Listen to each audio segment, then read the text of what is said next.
Here we go! Welcome to the Nintendo PowerZone. We are a videocast / podcast dedicated to bringing you the best Nintendo-related topics. As always, I am your host, Nice193, and I am joined by Blues. And in a few moments, we'll be joined by Jaden. And we are continuing our year in review. This is part 2, so this is going to be through July, and this is going to be from July through December. So lots of stuff to talk about still. We are by no means done covering the year of 2017. It has been a phenomenal year, as we talked about in our first part. So we're only going to look forward to all the amazing stuff that we're going to talk about coming up. So we're going to start here in the month of July. And with that, the first major news story to happen in July was Pokemon Go celebrated its first anniversary. And what they did to celebrate that was having Pokemon Go Fest in Chicago, and it was a troubled event, to say the least. Yeah, definitely. They were having server issues out the wazoo. People could not access the game, and that led to a lot of problems because what they were doing with Pokemon Go Fest was they were trying to do this massive event in which they had a bunch of people all in one park. And the goal of this Go Fest was to catch Lugia. And if enough people caught Lugia at this event, then it would be accessible globally. And they were having massive server issues.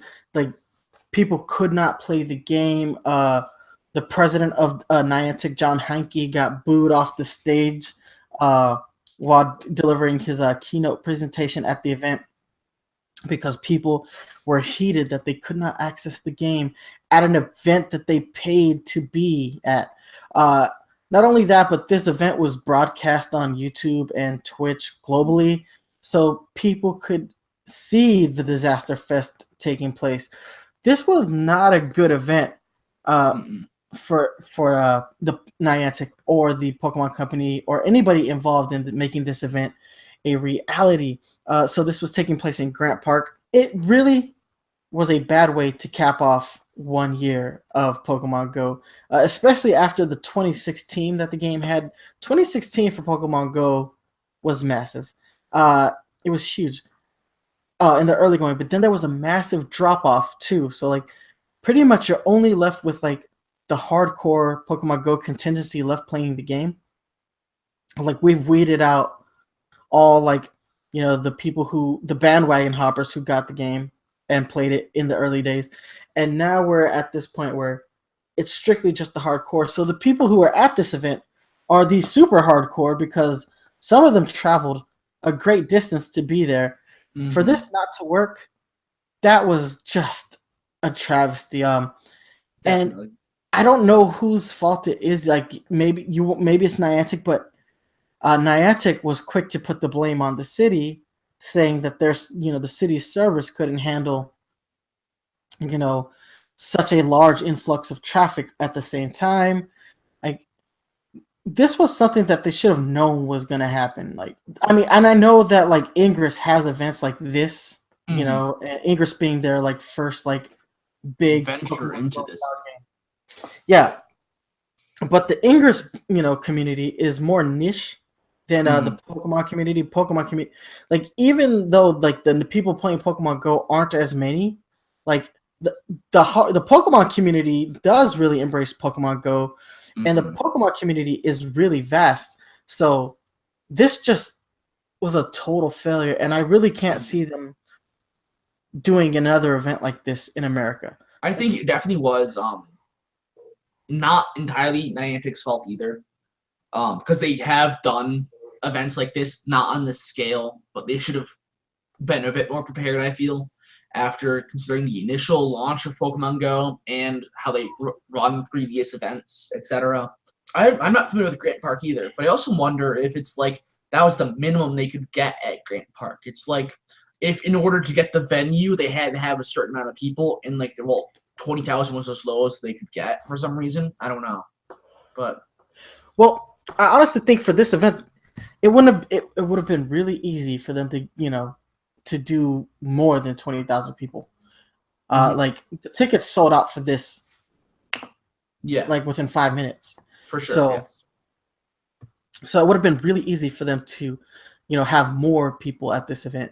Like they could have had like 50,000 people at this event if the capacity for the park could have withheld it.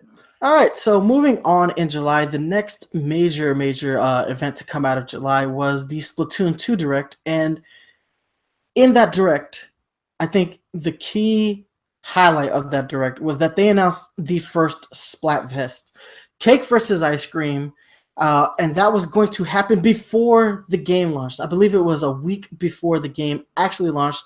They were going to do another global test fire, but in the guise of a Splatfest.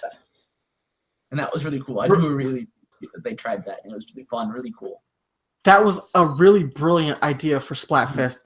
Like, I could not believe that they wanted to do a Splatfest before the launch of a game, and it was so cool. It was like we got to see Pearl and Marina for the first time. We got to be in the Splatfest Plaza. We got to hear that song that they sing, and the theme was really good as well. Cake versus ice cream. I mean, come on now. I got a sweet tooth. I love sweets. I mean, Team Ice Cream all the way, because like I'm not a huge fan of cake, but a really good theme, a really good way to showcase the game. Right before it came out, it was a way to build hype for the game right before it launched, and I was like, wow, Nintendo is taking a lot of like opportunities and utilizing them properly. Like beforehand, I would think that Nintendo was always missing out on opportunities to showcase games, especially with a game like Splatoon. The first Splatoon game, while it was a massive success on the Wii U, like it still didn't reach the amount of people that it could have reached. And I think this was a nice way to do it. Again, second test fire that they've had for Splatoon 2, essentially, but done as a Splatfest. It added stakes to the test fire. You wanted to represent your team. If you were Team Cake, you want to represent your team. If you're Team Ice Cream, you want to represent your team. And ultimately, Ice Cream takes the Splatfest. But I really enjoyed the thinking behind Splatfest as a test fire event. They just did such a good job of making that happen. And it just really built upon the success of the first global test fire, the ARMS test punch. They're just building on those successes and really making their games accessible to much more people than they would have, instead of just saying, if you want to play Splatfest, you have to buy the game. They said, no, participate in a Splatfest. Don't buy the game yet. You don't have to buy the game to participate in this initial Splatfest. So I thought that was really cool. They have their own little demo icon for it on the Switch as well, which I thought looks really nice. I haven't deleted it from my console. It's still there, just because I like the way the icon looks. Yeah, I'll agree with that. You did a good job. How did you feel about the first Splatfest? I really enjoyed it. I got like not enough time to play it because like work kept me late, so I got like for the last like 10 minutes. But it was really fun participating.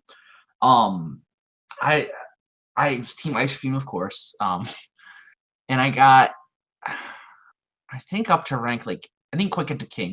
What's below King, basically. But yeah, and I've used. I think Defender is what's below. Yeah, Defender. I got to Defender. Ice Cream Defender in like under 10 minutes. I was proud. And then I got like, I don't know what else. I think I mostly used the splatter shots, traditional splatter shots, and it was definitely just like experiencing the game for the first time. I missed the first Splatfest. It was really, I had to take it in, but also like I'm a Splatoon veteran, so I didn't need to take too much time with like figuring everything out too. So I jumped right in. I did really well, I thought.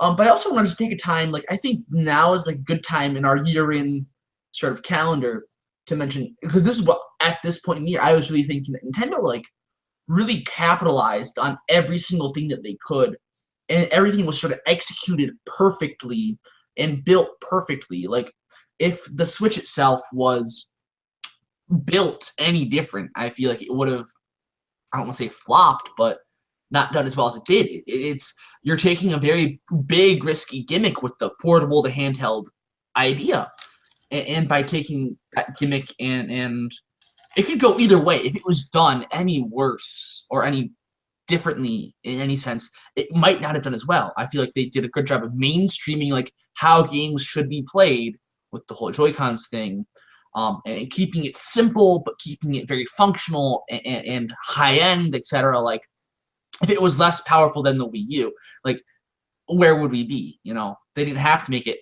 powerful as it is, and they did. They got that right. They got the controls right.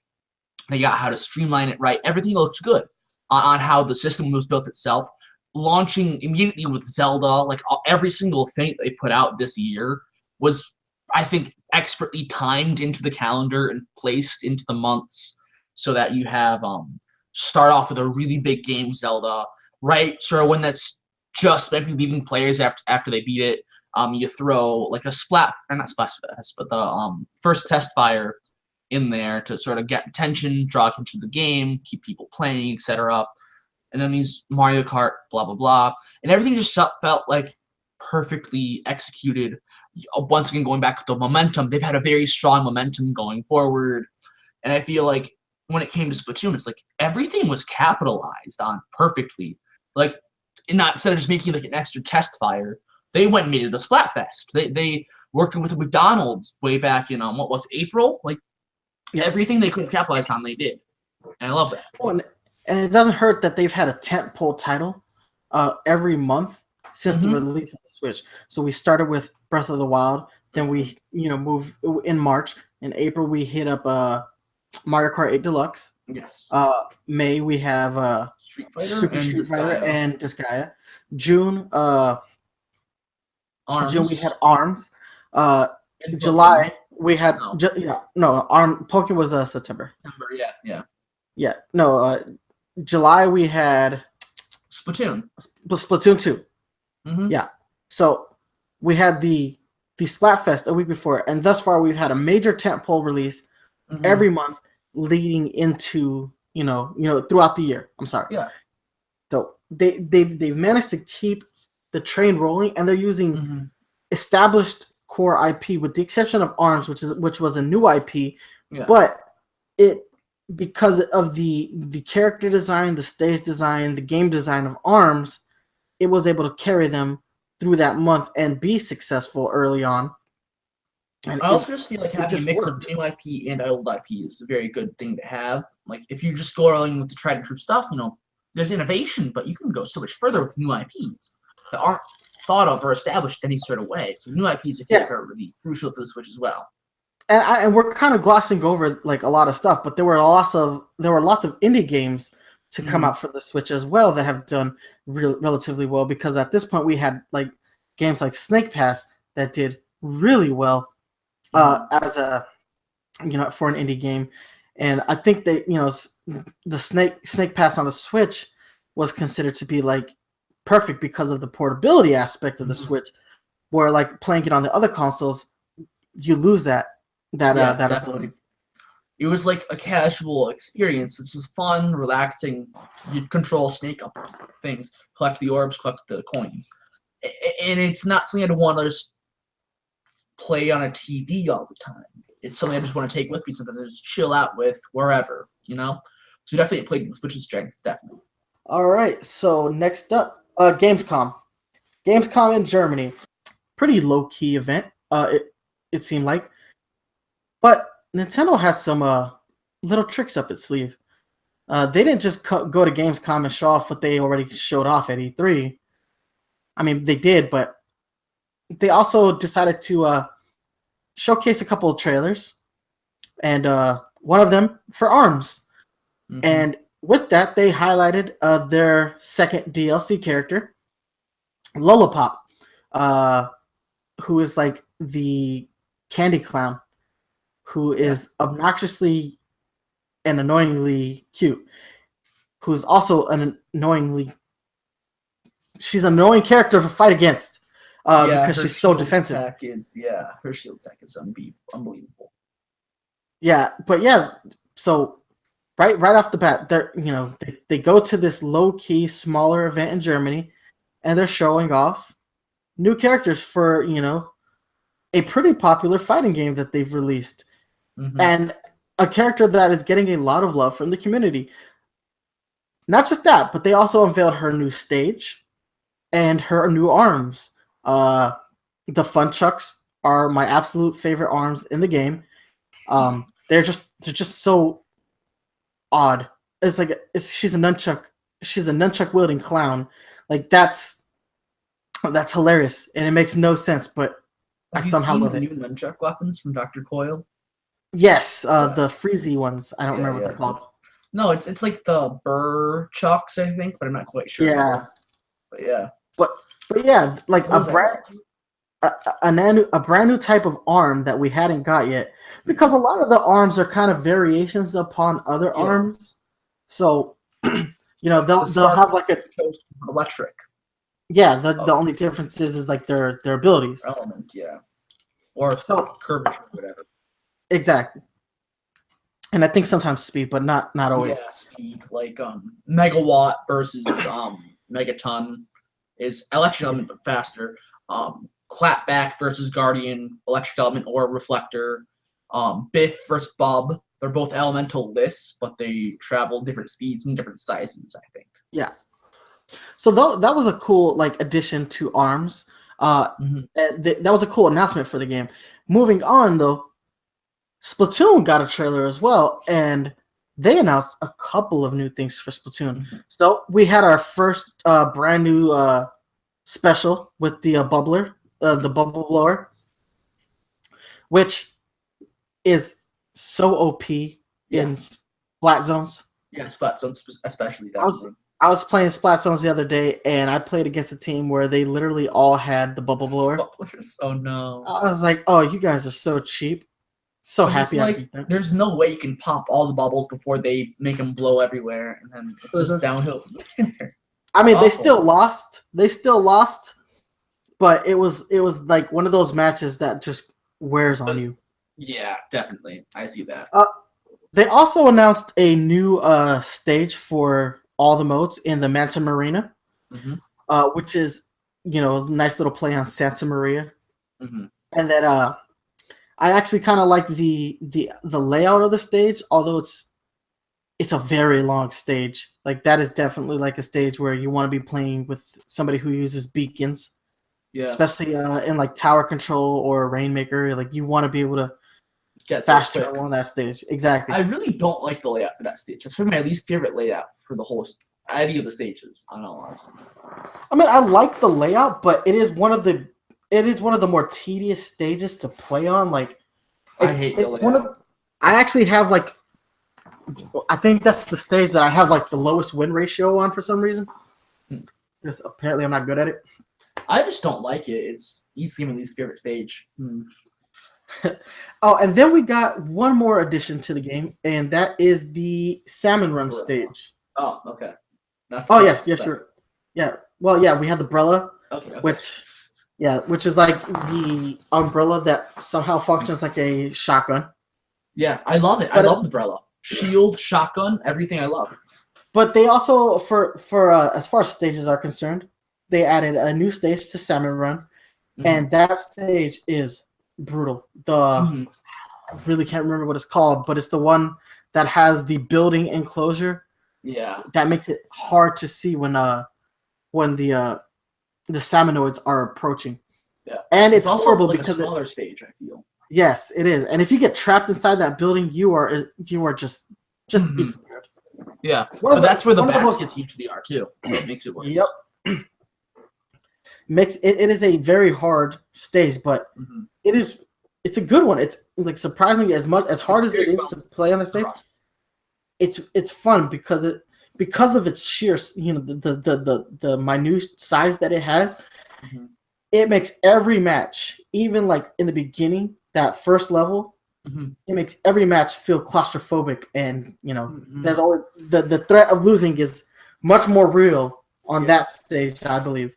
Because there's more mobs in less space, which means more danger. at all times. Even if it's a Oh, ledge or wave, it's incredibly. Oh, the worst thing on that stage is getting like a griller wave. yeah, the grillers. No. Because there's nowhere to go. There is nowhere to go. High tide with grillers, you're screwed. Oh, high tide. I just hate high tide in general on that stage. No, I don't want it. So yeah, that's July, man. Lots of cool stuff. I mean, you had the disaster of Pokemon Go Fest, but you know, you had your first Splatfest taking place, and Gamescom was a pretty major success for them, and they really showed off a lot of Metroid Samus Returns at Gamescom. Like they made that the highlight of their Gamescom, and it was nice to see the 2DS, 3DS family getting that kind of love, especially in a year that's been highly dominated by the Switch at this point. By this point, the Switch was highly established by Nintendo. They spent tons of money marketing the Switch. We're already into the summer of Switch, which, you know, they started with in July. They're like, this is the summer of Switch. Splatoon will be the game to kick off the summer of Switch. They really kicked the summer off right. Like you were saying earlier, like they kept, you know, they executed everything perfectly. And even having that marketing campaign, Summer of Switch, was brilliant. Because what were the games they used to tie into that? So for July they were like really pimping Splatoon. In August we knew about Mario+Rabbids, and then in September they were pimping Pokken Tournament. So they were really spent time hyping up the summer, and they showcased ARMS as part of the Summer Switch as well, despite the fact that it was their spring release, spring rotations, because they literally waited till the last weekend of spring. Yeah. All right. So moving into August. August was a low-key month, but we saw some major third-party support for the Switch. We got Sonic Mania and Mario+Rabbids Kingdom Battle in the month of August. I was thoroughly impressed with these third-party releases. Sonic Mania was a brilliant game. Like, I know a lot of people have a lot of things, negative things to say about Sonic the Hedgehog, and none of it is unfounded. Any argument you make against Sonic the Hedgehog is legitimate at this point. But with Sonic Mania, it's a game made by hardcore Sonic the Hedgehog fans and fans of the classic Sonic the Hedgehog. And what they were able to do was make this nice in-between game. It's like this game that's not quite... It's better than a Sega Genesis looking game, but it's not quite Saturn type graphics. They like found this like middle ground for Sonic the Hedgehog, and they made this brilliantly designed game using all the great elements of Sonic and adding to their own. Like the drop dash is one of my favorite things to do. It's the best way to build momentum in the game in the middle of a jump. So I love stuff like that. The level design is fantastic. You got your classic stages, and then you have like your remix classic stages, which are great. Then they go the extra mile, and they have their own like stages that are just brilliantly designed as well. And they just, all the mini games are perfect. The boss fights are the best boss fights to ever exist in the Sonic the Hedgehog universe. I don't care what anybody, like the boss fights in that where you can fight Dr. Robotnik in the Mean Bean Machine and play where you're essentially just playing Puyo Puyo. But that was a boss fight. And the moment that happened, I freaked out. I was like, oh! Like, I just had like this ultimate nerd moment of just nerd joy. I was like, this is fan-fucking-tastic. I can't believe they did this. Like, that is just incredible. Excellent game. And honestly, it's my downloadable game of the year. That is the game that I recommend everybody downloading. It's $20. I mean, it's $20 if you're just going to download it. I bought the collector's edition that came with the statue and the gold ring and the cartridge. I bought all that stuff, and I love that. That's one of the best collector's editions of a video game I have ever bought. Even though I feel like the statue could have been better, it doesn't matter. All of that just really cool, and I just love the way it looks displayed on my shelf. And on top of that, it's just a really fun game. Not a super long game, but it's actually longer than Sonic 3 and Knuckles. So it's a very full game. It doesn't feel short. I got about 40 hours out of that game. So, And it's a game that I'm definitely going to continue to come back to because it's just nice, classic, speedy platformer. Mm-hmm. And the one thing that I really liked about it is that, it's made by hardcore Sonic fans, but also part like the Sonic team. And so going back to the whole happy balances thing, like it feels like, a game made by old Sega, but it also has like a fan game feel to it too, where it's like these things, Sega would never do these things, but like someone would do it in a fan game, yeah. And so it has that really nice mesh of just like half fan game, half Sega game. I really love that. I think it was really well balanced to make things, spice things up with new ideas, but also keep things fresh, as well as just like fun. Oh, absolutely. No, and what's great about this one is that this is another multi-platform title. Mm-hmm. Yes.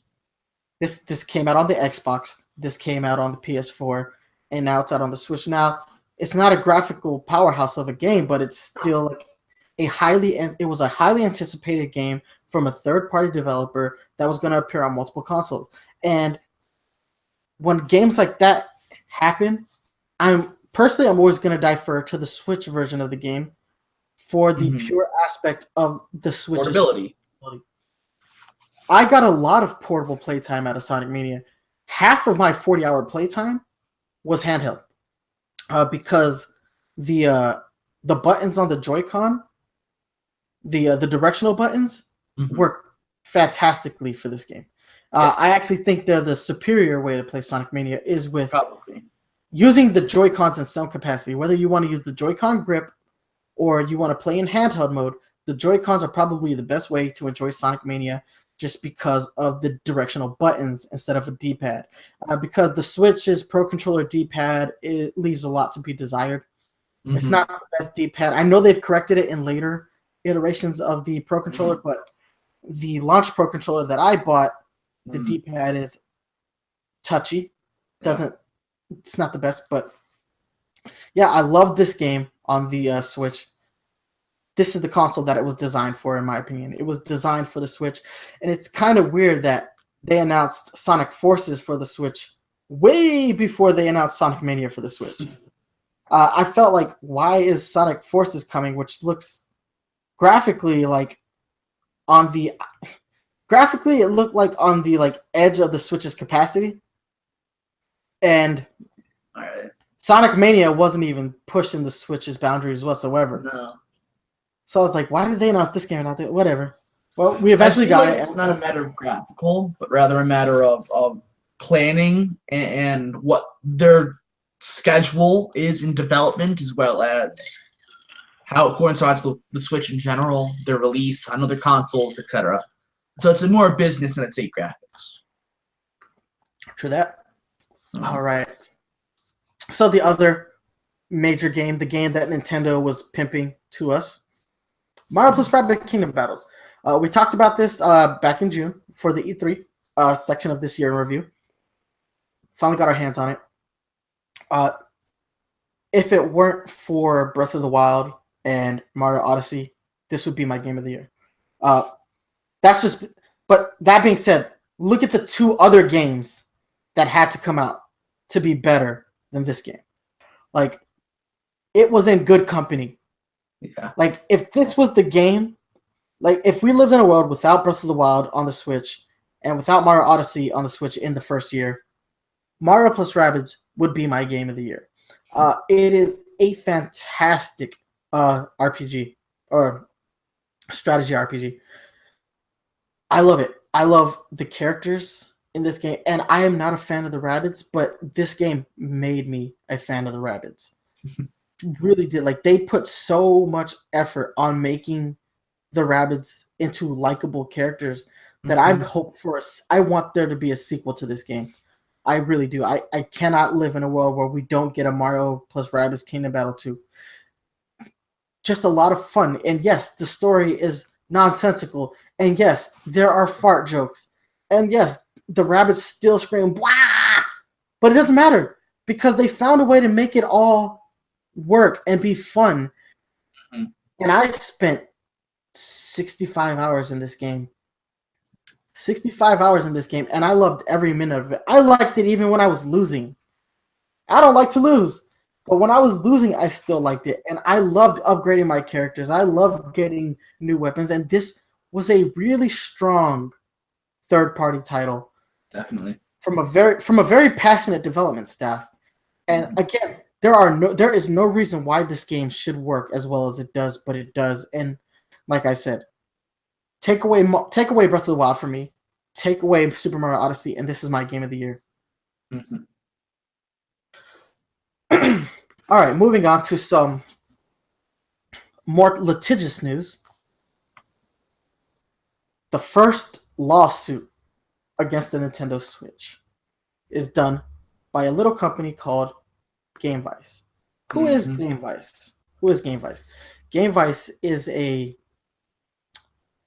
console manufacturer that's not really a console manufacturer. So concept is similar. They released a tablet device with a controller.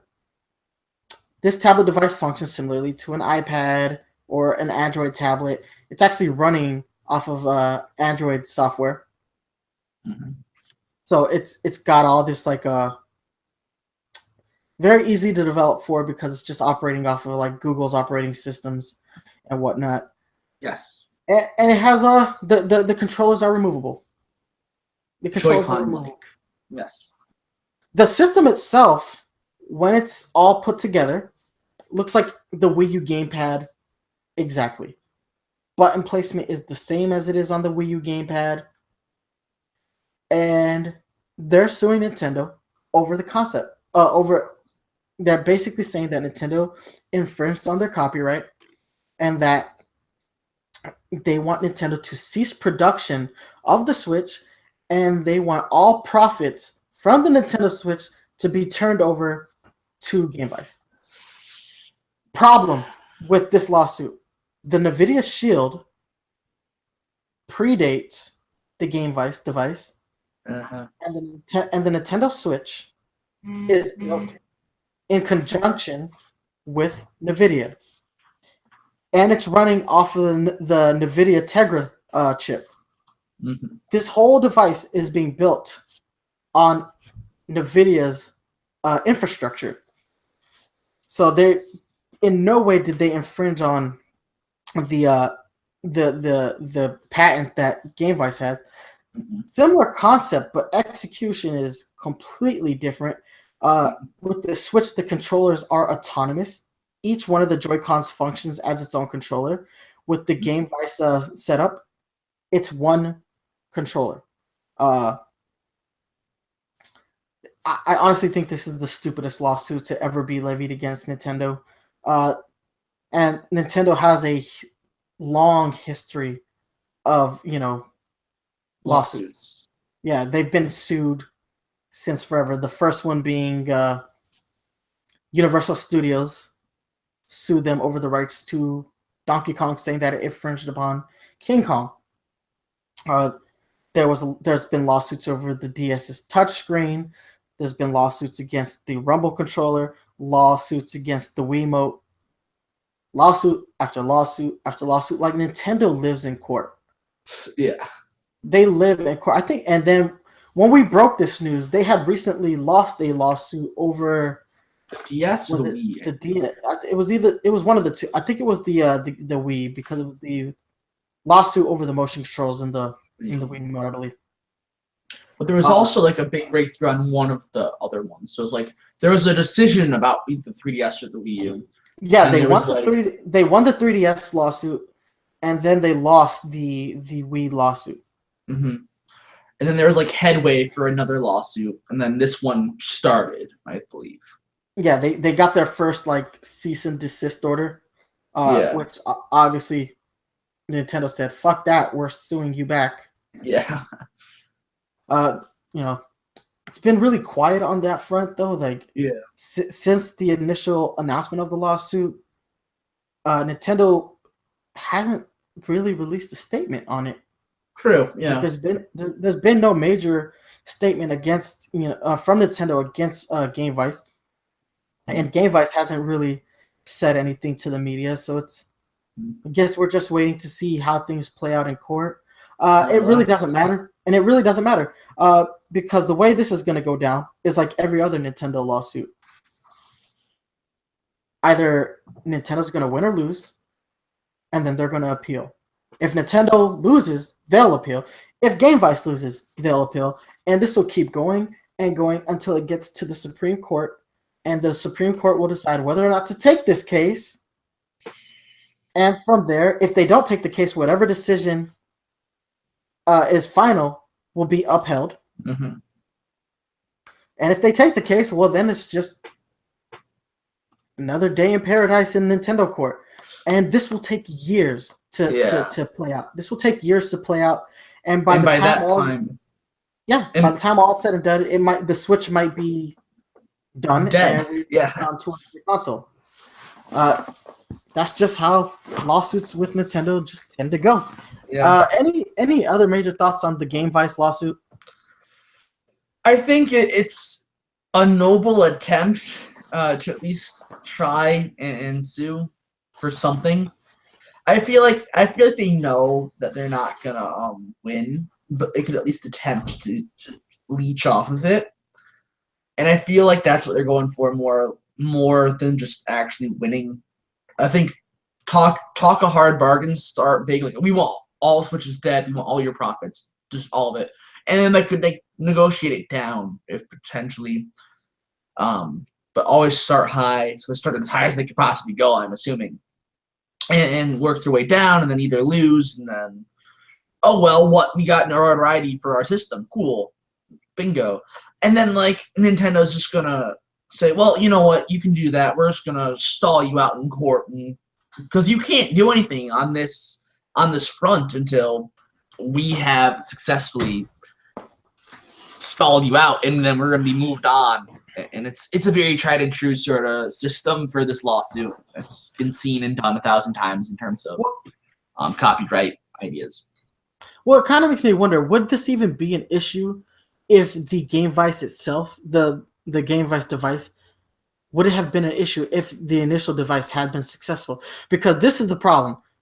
The system that they built itself, it's, like the Ouya and even the NVIDIA Shield. And personally, I think the NVIDIA Shield is a fine console. Like the thought process behind the NVIDIA Shield was brilliant. Like, it's a console that you can take on the go, but you can also connect it to your TV. That is exactly what the Switch is. And that is the difference between the Switch and the Game Vice device. Because the Game Vice device is a portable console. Only portable. Exactly. You cannot connect it to your TV. So Nintendo sees the concept of the NVIDIA Shield, and they say, we like that. We want to make a similar device. And even the method in which you transpose it from the handheld to TV is a different method. There's no docking. There's no docking system in the NVIDIA Shield. It's more like streaming, if anything. Yeah. So we're talking about two different ways to accomplish the same thing. So you look at the Switch and you see that it's really built on the structure that NVIDIA had in place already, and they made it more of a Nintendo thing, more streamlined. Yes, it's an extra step, but it is a much more streamlined process because you're not worrying about the streaming quality of the games. Yes. But had the Game Vice device been a success, we wouldn't be here. And on top of that, it was such a kind of massive failure that they didn't want to lose out on, the money that they built. So what do? They take their concept and they're like, okay, well, our tablet isn't selling. Let's take the controllers that we've spent this much time designing, and let's find a way to make it compatible with iPads or Samsung devices and iPhones. And on every front, these devices have not succeeded. No. They don't, like, I went to an Apple store the other day, and I saw the Game Vice. The box was covered in dust. Like, it was the full device. I was like, let me see this. And I picked it up. I was like, dusted it off. I was like, wow. They have never sold this. Dang. This has been in this store since this product was shipped. This lawsuit is really based on the fact that they want to get money somewhere from this product. Like, regardless of whether or not it's a just lawsuit. And I don't believe that this is a just lawsuit, but I feel like we've given this its due time. I don't want to talk about this again until we have there's a hearing or something. Like a breakthrough. Yeah. I need a breakthrough for this. Yes, definitely. All right. So capping off August, we had our second Nindy event. Our second Nindy event for the year, and lots of cool games announced at during this Nindy event. But Murphy's Law. Yes, Murphy's Law. That game, it's like Splatoon, but instead of paint, you just grow body parts. Exactly. It's like this weird thing, and I believe that this is also a multi-platform release. I think it's going to be out on PC. I don't know about I'm not too sure about like Xbox One, PS4, but I know that it is going to be coming out for some other platform. But this is a cool one for Nintendo. This is a good get, in my opinion, in the sense that Nintendo still doesn't have a lot of multiplayer online shooters. No. Splatoon is pretty much, and that's it. The only thing there. So this is a good one. I'm actually really interested in this. I like the art style. It has like this like Day of the Dead vibe. Yeah. And the stage designs look pretty cool, and just the whole like growing of the body parts, making them easier to shoot. Like you know, basically, you don't want your body parts to get bigger. You want them to get smaller because it makes you harder to hit in those places. Yeah. But it's a really cool concept. But I think the highlight of this event, they chose to close on it, so you know there was like they knew what they were gonna do. No More Heroes. Travis Strikes Back. Yes. That was hyped. Yeah. That was big. I am a huge No More Heroes fan. That was one of my favorite games on the Wii. It's just like cheesy cross between Star Wars and wrestling, and you've got this like asshole of a protagonist. Yeah. You root for him. You root for Travis Touchdown because he's a fucking dick. He's the dick that everybody wants to be. Yes. That's so true.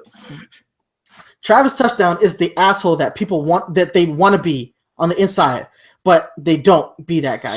Travis Touchdown is that guy, and he doesn't give a fuck if he is there. He is that guy, and he doesn't give zero fucks given. And I love that about the character. It's just he's a cool character, man. He's got a lot of attitude. I mean, and Suda51, man. We're talking about a video game legend on the same like echelon as Miyamoto, fucking Gunpei Yokoi. We're talking like Hideo Kojima. Like you have these Sakurai, you have these legends, these iconic video game designers, and Suda51 is up there with them. And he doesn't do as much work as somebody as established as him should do.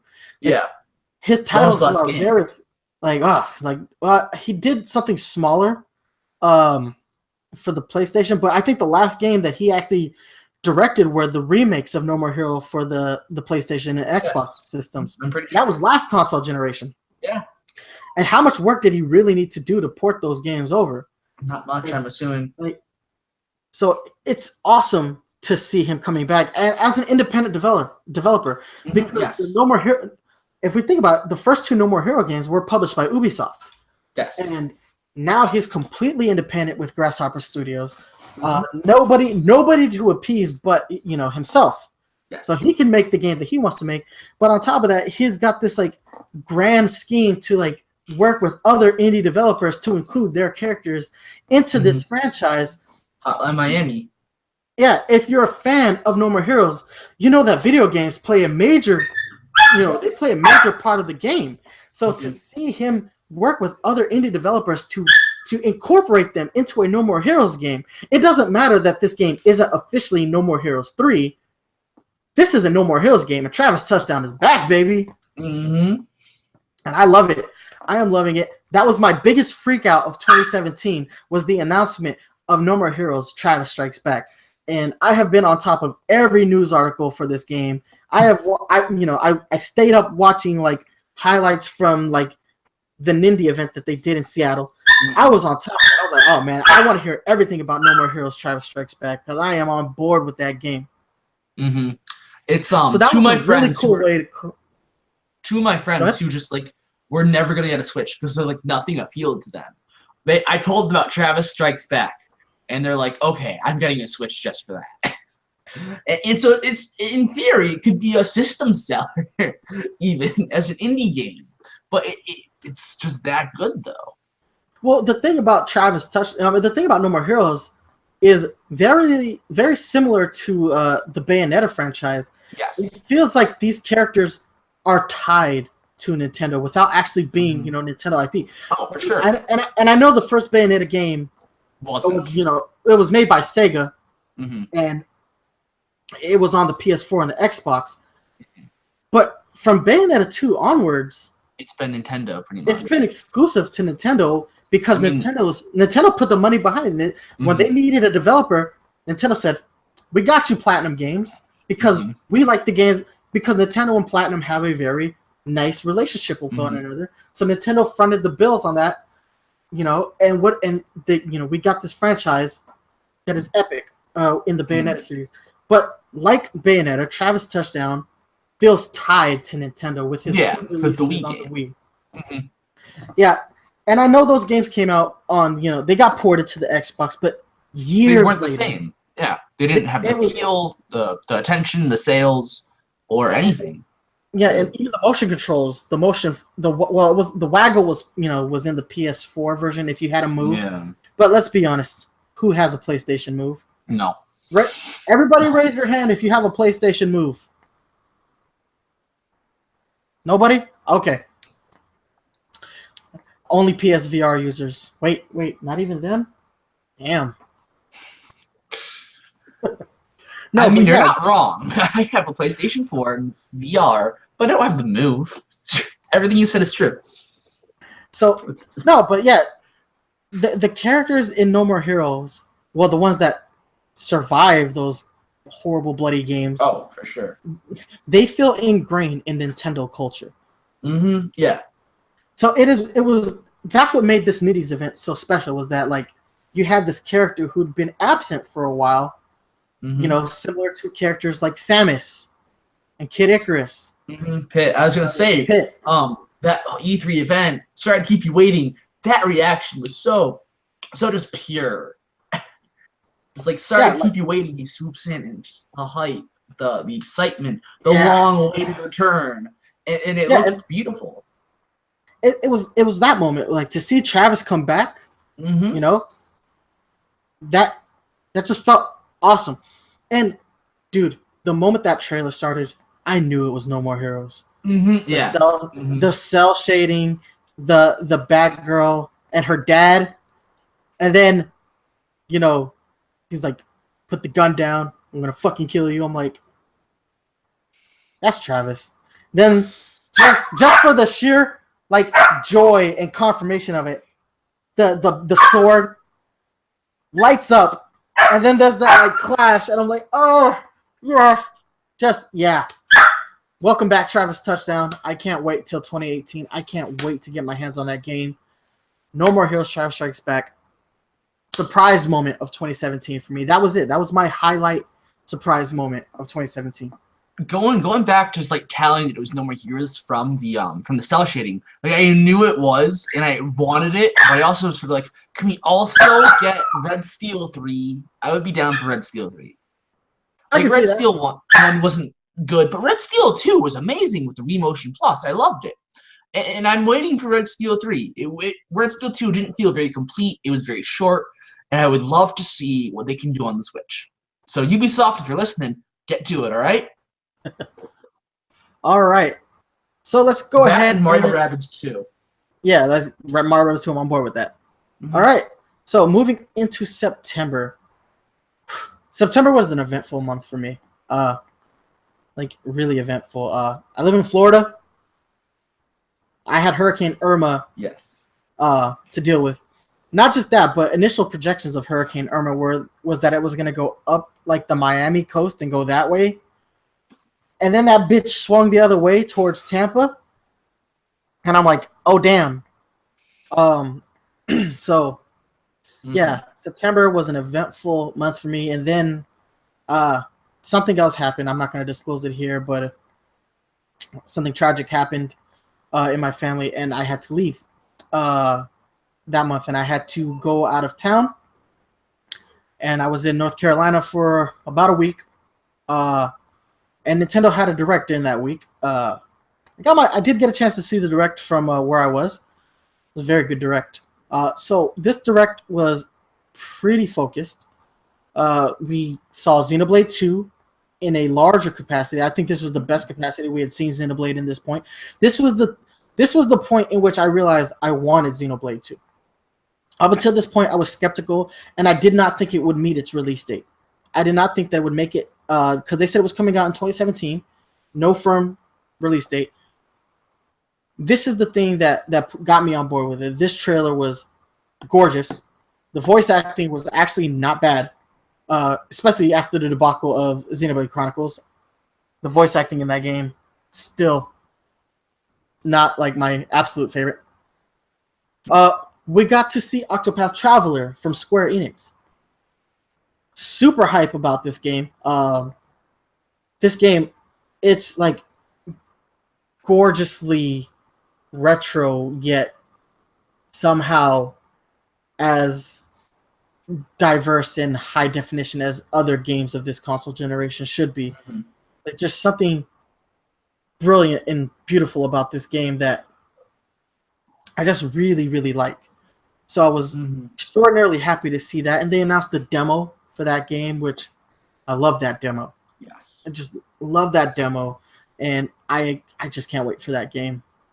That is going to be a really good game. Oh, man, Primrose was definitely the better story. All right. Ulbricht's story was like really like, I don't know, cliche. Yeah. I thought both were kind of cliched in a way, but I'd say Primrose might have had the better story, yeah. Yeah, I feel like she had the better ability, too. Like, being able to challenge everybody, is great. If you like grinding, yeah. Well, yeah. And I know RPGs are about grind, but like that, hey, I'm not a huge like fan of the grind, man. But there were some characters that you could challenge. It was really unexpected to see that they were really, really tough to beat. They gave really good rewards. And I feel like you can do a lot with that in that kind of setting where it's like you would never think to challenge this person, but then you would beat them. You get a really cool, unique item. True, but potential. I like that Primrose's seduction allows you to basically add anyone to your party that shouldn't be there. Yeah, like, yeah, that is fun. You're right. I need you, and then you can even get Ulbricht if you. You can. Like, it's such a cool ability, and I mean, it sucks that if you lose, that you lose them, but totally makes sense. Yeah. But yeah, I like her ability, and I thought her story wasn't quite as cliche as his. Yeah. That being said, though, I did enjoy both of their story modes, and I really can't wait to see the other 6 characters that get unveiled in that game. Just super hyped for that game, and I was when I was talking to KC during our year review. I'm sorry, during our 2-year anniversary show, I told him that when I saw this game and when I played this game, I felt the same way that I had felt back when I was a kid and I played my first Final Fantasy game. Like, there are feelings that I have associated with certain video games. Like, Donkey Kong Country is the game that I think made me a huge video game fan. That's the moment that I went from playing video games to becoming a gamer. But the moment I played a Final Fantasy game, that was the moment I fell in love with like Eastern development. That and playing Octopath Traveler, the demo, I had that feeling again. It was like I was reminded why I love, JRPGs. Like, and it's been a long time. I've forgotten why I like them. And Octopath Traveler completely reminded me of that. And it was a combination of the battle system, a combination of the beauty in its graphics, and a combination of like even the cliched stories just fit perfectly into like the scenario I described when I'm talking about this feeling. They all mesh in this way that I had those like feelings of nostalgia and like this is like this is the first time I felt this way about a game in a long time, and I loved it. Mm-hmm. And finally, to cap things off, we had a pretty huge showcasing of Super Mario Odyssey during the September Direct. Yes. You and Jaden got to talk about this a lot. So, what are your thoughts on what they showcased in this event with Super Mario Odyssey? Oh god, it's been a while. I mean, just I guess going back to the capture ability, that was really big. I really liked going back to the Seaside Kingdom. I guess I guess I have to mention Mario's nipples. That was like just seeing him running around on the beach, just so happy. Like it was like that. The trailer made me feel like it was fun and just made me feel happy, like Mario running around on the beach. I don't know. And seeing it was a look at a bit of new locations as well as some new characters, which were very interesting as well. Other than that, I think it was a good trailer. I think that's when they started showing too much. I think you mentioned that at E3 as well. I think there was a bit too much shown. Mario needed to put a shirt on. There's too much showing there. No, but so I feel like it might have been a bit much, but also I really loved every second of that trailer. Yeah, I enjoyed it as well. And like I said, I was out of town and I didn't have access to my computer. So I basically sat in my car and watched it on my phone, while my family was doing what they were doing. Like I said, I'm not going to disclose the incident that transpired, but September was a rough month for my family. But yeah, I thoroughly enjoyed this September Direct. We also got a release date for Rocket League. Oh yes, we did, didn't we? And like that was pretty cool. And I still think we haven't said enough things about Rocket League on this show, but it's so nice to have a game like Rocket League that's cross compatible.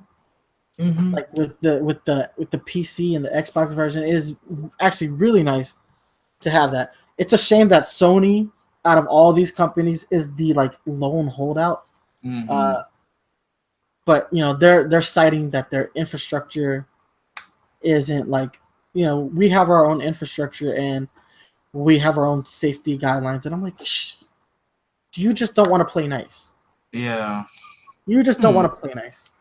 But I mean, on top of it just being cross-platform, Rocket League, I feel like, is just a great game in the Switch's lineup and arsenal. Because Nintendo, on top of just having fun games and fun competitive games, it's becoming a great hub for competitive gaming in a sense, where you have Splatoon, you have a bunch of fighting games like ARMS, Street Fighter, hopefully one day Smash Brothers. Once we get an official Pokemon game, we're gonna get Pokemon like VGC tournaments on the Switch, and so having like this hub of competitiveness almost is nice. And so having a game like Rocket League, where it's it's competitive, like almost esport level, but you can also play it just casually for fun. It's a lot of fun both ways.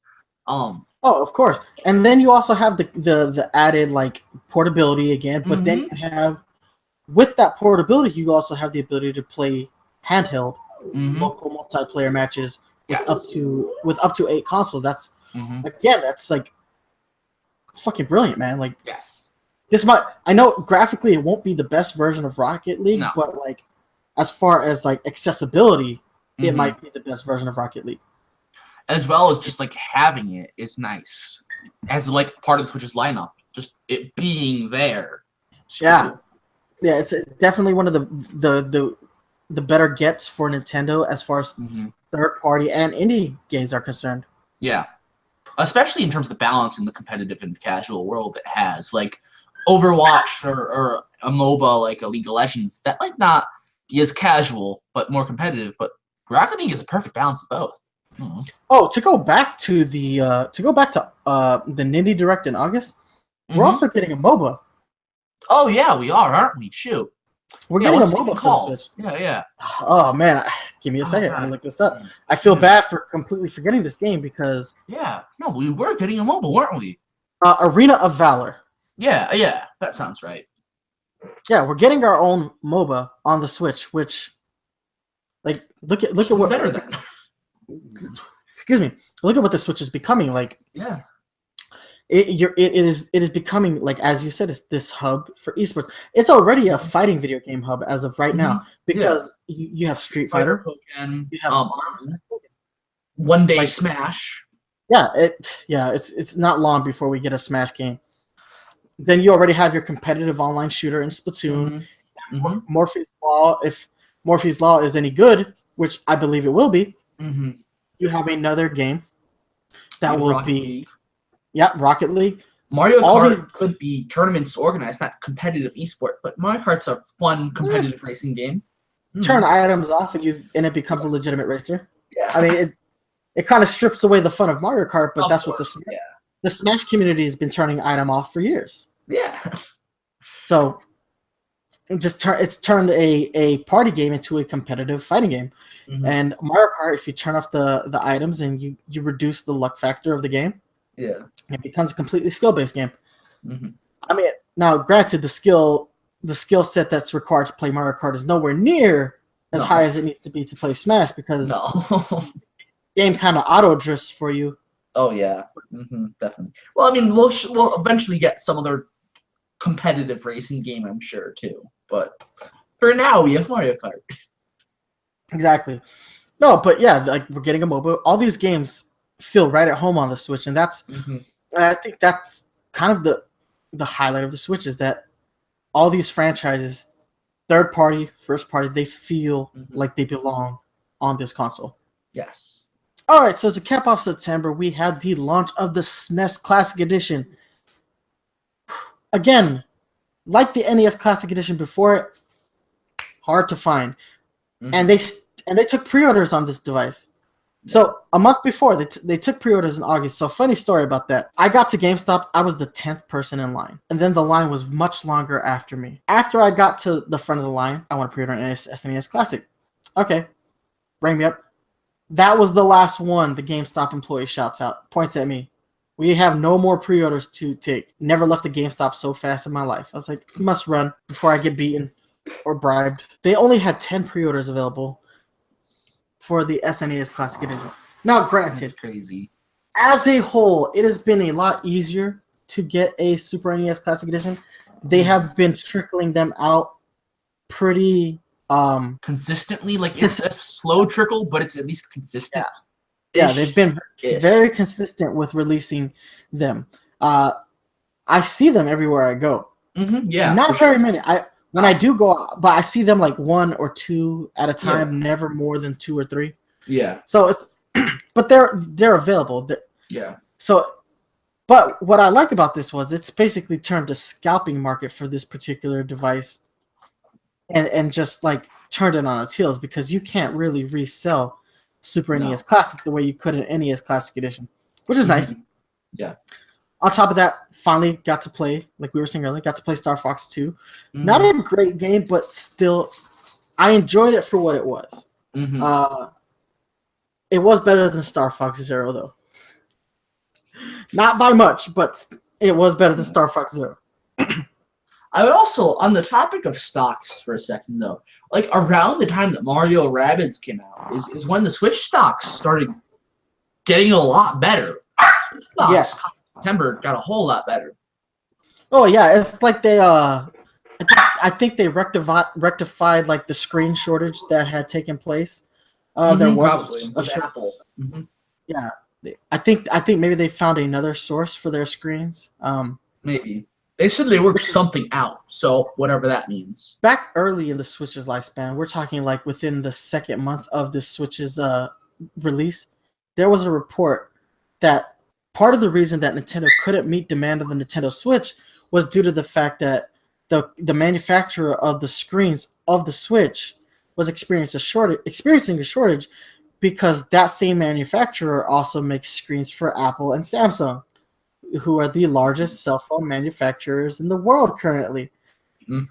And because these cell phone companies make phones in the millions versus the amount of Switches, they're placing orders in the millions, and Nintendo is placing orders in like the hundreds of thousands. So yeah, the priority is going. the manufacturers they're defaulting to making the screens for the phones. Yeah. Which Just cuts because the into orders are larger. Nintendo's. Mhm. Exactly. So you know that they had to do something in order to gauge the need for what Nintendo needed. They had to do something. They've never outright said what they did to rectify this. I have a feeling that they probably found a third-party source. It just seems like with the demand this high, Nintendo really couldn't afford to have shortages. Yeah. That's the thing. Like, shortages on the Switch would have been a disaster. Oh, for sure. Yeah, I would say that finishes September up nice and cleanly. But guys, what we're gonna do is we're gonna take our last commercial break, and when we come back, we're gonna cap off the last quarter of the we're gonna cap off the last quarter of the year with October through December. So don't go anywhere. We'll be right back.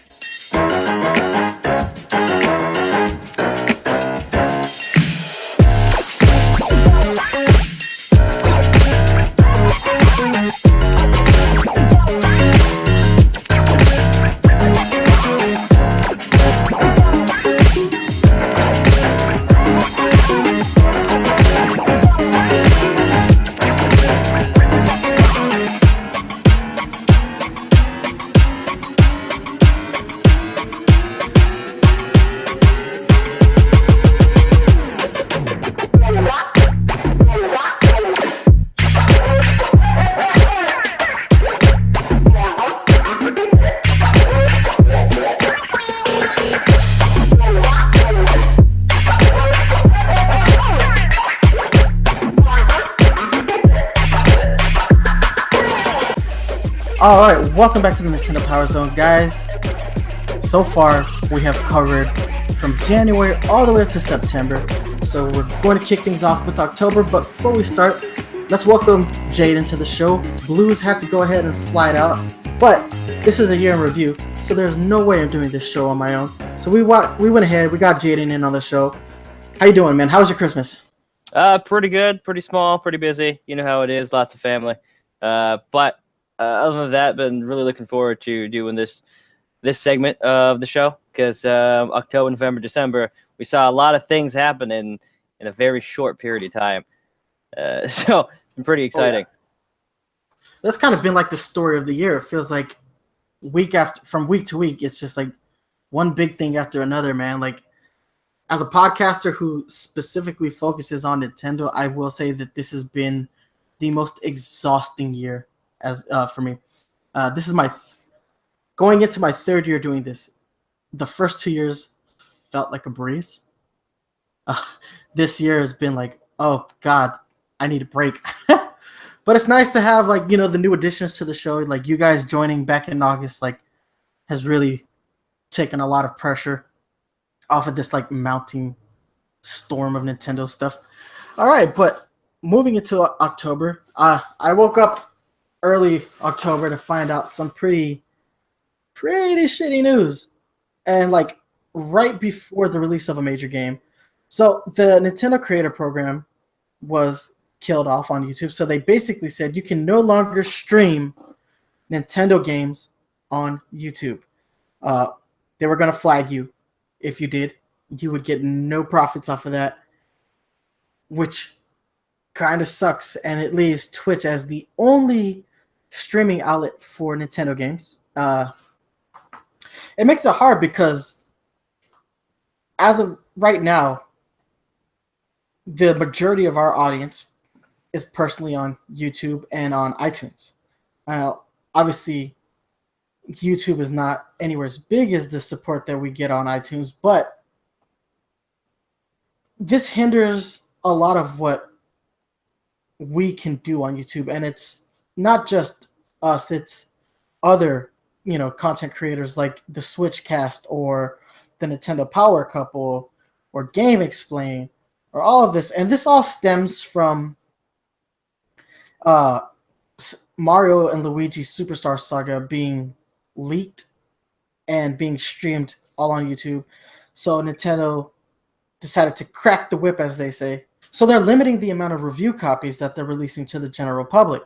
So again, that also hurts the YouTube community because being able to get your hands on a review copy of a game, review it, deliver it in a consumable, review. That's not a possibility anymore. And this hurts up and coming content creators like us.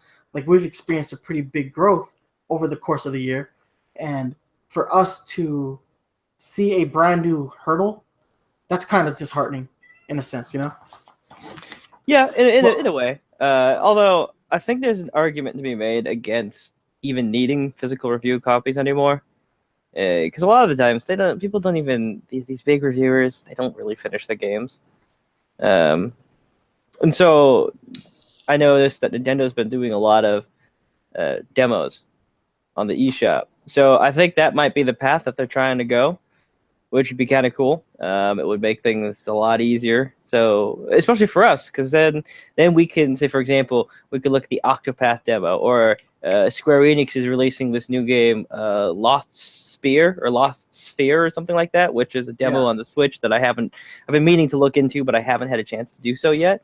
But that might be something really cool that people like us who can't contact Nintendo and say, hey, yo, we're small fish in the pond, give us some copies to review. So that'll be cool. I think for the YouTube stuff, more than anything, I think it hurts YouTube more than it hurts us. Because I mean, people have been trying to use YouTube to stream,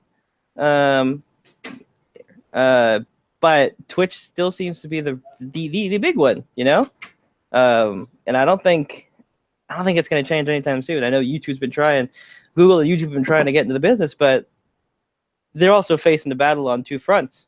They're facing YouTubers jumping ship because of the adpocalypse, because of the crazy demonetization and having to manually review all these videos and getting nailed by what have you. So I wonder if Nintendo's decision to do that, it might also have something to do with just all the stuff, the adpocalypse and whatnot that started. Yeah, that's definitely a real possibility. I mean, now they have gotten updated. There has been an update to this story, and Nintendo has said that they're working with YouTube to make it a more Nintendo-friendly environment, so that I don't know what that necessarily means. I mean, we're just gonna have to wait and see. Hopefully, we have answers for that in 2018.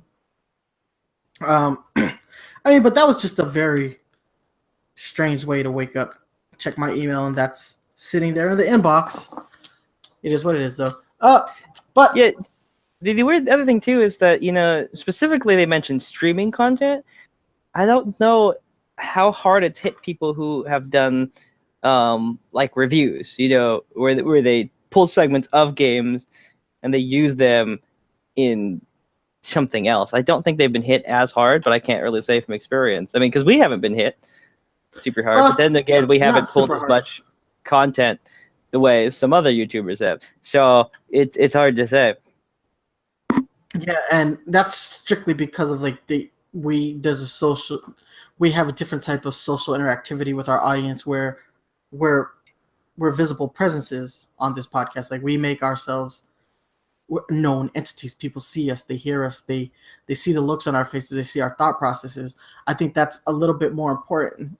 Sometimes when you're analyzing a game, I don't mind doing cutaways to game footage, but I also think that as part of the analytical process, you should see who is speaking. You should get to see who they are and why they have the thought process that they have. So I mean, that's why, and plus because this is more of a the auditorium that we use to speak is vastly different than that of just a content streamer.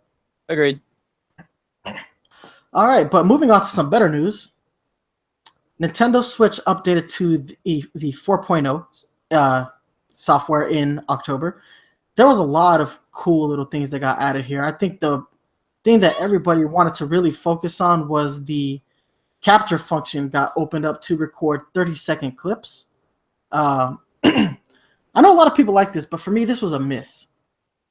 As a PS4 and Xbox One owner, both of those systems have Twitch and YouTube integration, they can stream content. Like they can legitimately stream content without the need of a capture card or any other external device to do that. You can just stream. You're just streaming, and it's fine. I mean, so when Nintendo opened up the capture function, I was really hoping that they would do something similar. What they did was 30-second clips that are shareable via Twitter and Facebook. Now, I think it's a cool function, and I've definitely utilized it to for my fun. I've tweeted out so many weird little clips that I do when I'm playing games, like on a daily basis, or like I'll play ARMS and I'll wreck somebody, and I want that victory to live on. So I'll post like this 30-second clip of me wrecking somebody, or I'll do it in Splatoon. Like the other day, I was playing Splatoon. I had a team wipe where I killed by myself and then the entire other team. I was like, well, okay, well, I have to share that. I just killed 4 people within 30 seconds. So obviously that was fun. Like I think it's a cool function, but ultimately I think it falls short of what the competition is doing. What are your thoughts? No, I agree. I like the idea.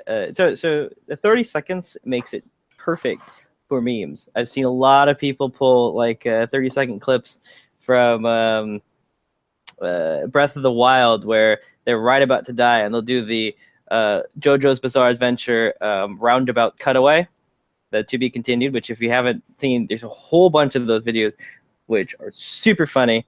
But they've done that to Breath of the Wild, and it really makes memes perfect for Switch, which I think is really important because we've entered an era where memes are part of the mainstream culture. It's not just something that we did on 4chan back in 2007 with "Can I Have Cheeseburger," which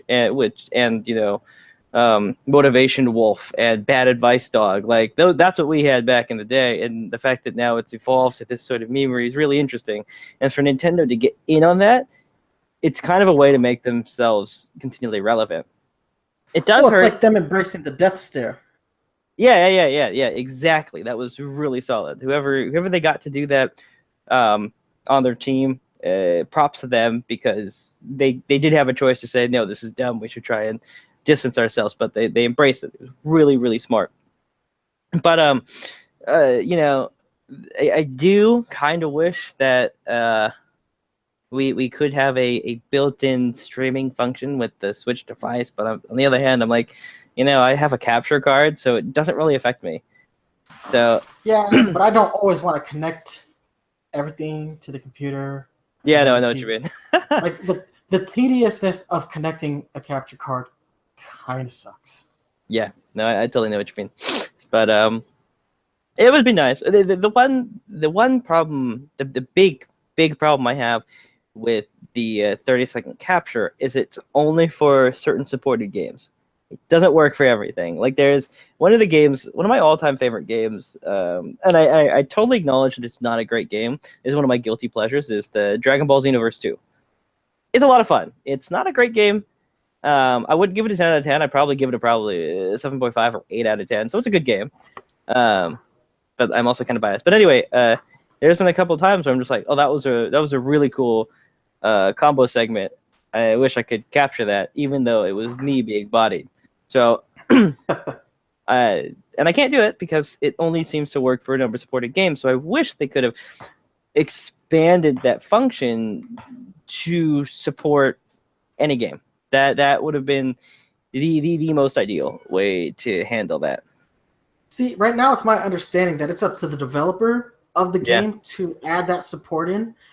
So I think Mario+Rabbids just recently got it. I'm gonna have to dive into that again. So it's up to the developer whether or not they want to patch their game to include this new support. But yeah, it's weird. Like I feel like a general like capture or like a stream would have been more ideal. I mean, because we live in a world now where streaming content it's important to the experience of a game. You have the user experience of playing the game, but now there's also an audience experience that people get to have now by just watching somebody else play a game. Because sometimes that's the difference between somebody making the purchase and not. Seeing somebody else play it, enjoying the content, and saying to themselves, "Hey, I kind of want to play this game now." Like, Yeah. it's kind of like, you know, the review. It's like it functions in the way that review scores used to function as, but now you have the added element of like engaging in the game in a different way. Yeah, and actually I being know able that to see footage too, because back in the day, I don't remember when I was like 10, I used to be a big reader of Electronic Gaming Monthly. That was my favorite. Game Informer can still suck it because EGM was so much better. But you know, the only thing that was ever lacking from those reviews was the lack of extra video. We can't see what they're talking about. Like when you're talking about getting the footage, if you're on a Twitch stream and you're like, I don't know about this game, I want to check out WWE 2K18 on the Switch because I've been hearing it's garbage. So let me take a look at it. If you get in the stream, you can actually see just how shitty the frames are. So, and that's something that's completely been lacking in those old formats. it's true. Like I said, it's like a level of interactivity that is like not there, that the Switch doesn't truly support in and of itself. That being said, though, there was some other stuff in this update that is pretty interesting. So we got the support for wireless headphones. So hopefully it becomes a lot easier to just play the game on the go. Like right now, I'm doing this podcast wearing, wireless Sony headphones. The fact that they're gonna work for the Nintendo Switch is going to make my life 1,000 times easier. No lie. And no wires. Thank God, man, because it's 2017. Do we really still need wires to listen to music while we play our games, or listen to the in-game music? It's cool that the Switch they added wireless, but I don't know how they function because I haven't looked into it myself. I'm hoping that they did it via Bluetooth, which I assume they would. Now that the Switch has built-in Bluetooth capabilities, but I haven't had a chance to. I haven't really been wanting to play around with it and check it out myself. So I'll have to find out at some point. I haven't tried it myself either, but I assume that it would be. Wouldn't that? I feel like that would interfere with the Joy-Cons because it seems like everything interferes with the Joy-Cons. Yeah, no kidding. That's one of those other weird things. I'm like, well, it has Bluetooth. Part of it is I just don't know enough about the Bluetooth technology itself. So, I mean, I know it's capable. Bluetooth technology, it is capable to have multiple Bluetooth devices synced to one device. So, like, you can have your phone, you can have a watch, a headset, and headphones all attached to your phone. But I don't exactly know how it works or if they're on the same frequency. That's just not my area of expertise. See, right now the setup that I'm using to record this podcast as we speak.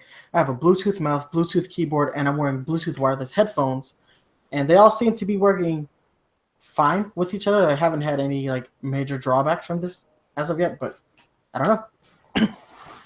Speaking of Joy-Con connectivity issues, I don't know if you knew this or any of the viewers know this, but you can actually update the firmware on your Joy-Cons. Yeah, I did it, but they never said what it does, so I was super confused as to why I was doing it. But you can do it. For those of you who don't know out there that are watching it, if you have your Joy-Cons plugged into your Switch console and you navigate to the settings, go to controllers, there should be somewhere nested in there an option to update the firmware. I recommend you do it. I have no idea what they do, but do it anyway. So. Yeah, I totally did it because that was part of the 4.0 update as well, and I'm like, yeah. Well, what does it do? All right. Well, moving on with this update, what else got added? Transfer. Transfer, yes. Big one because I know in Japan they announced that they got a limited edition console, but we haven't seen anything yet in America.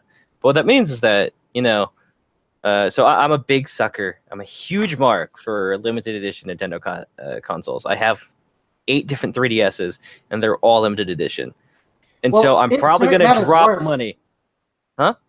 To make matters worse, isn't it a Monster Hunter Switch? Yeah. That in Japan. So I'm really angry because I would possibly have bought that here. But for those of you who want to shell out the money for it, you can buy it probably at like $600 now, because I don't know if it's still in print. You can buy it, and then you can actually transfer your Switch data over from one system to the other, which is good, because that was something that was missing.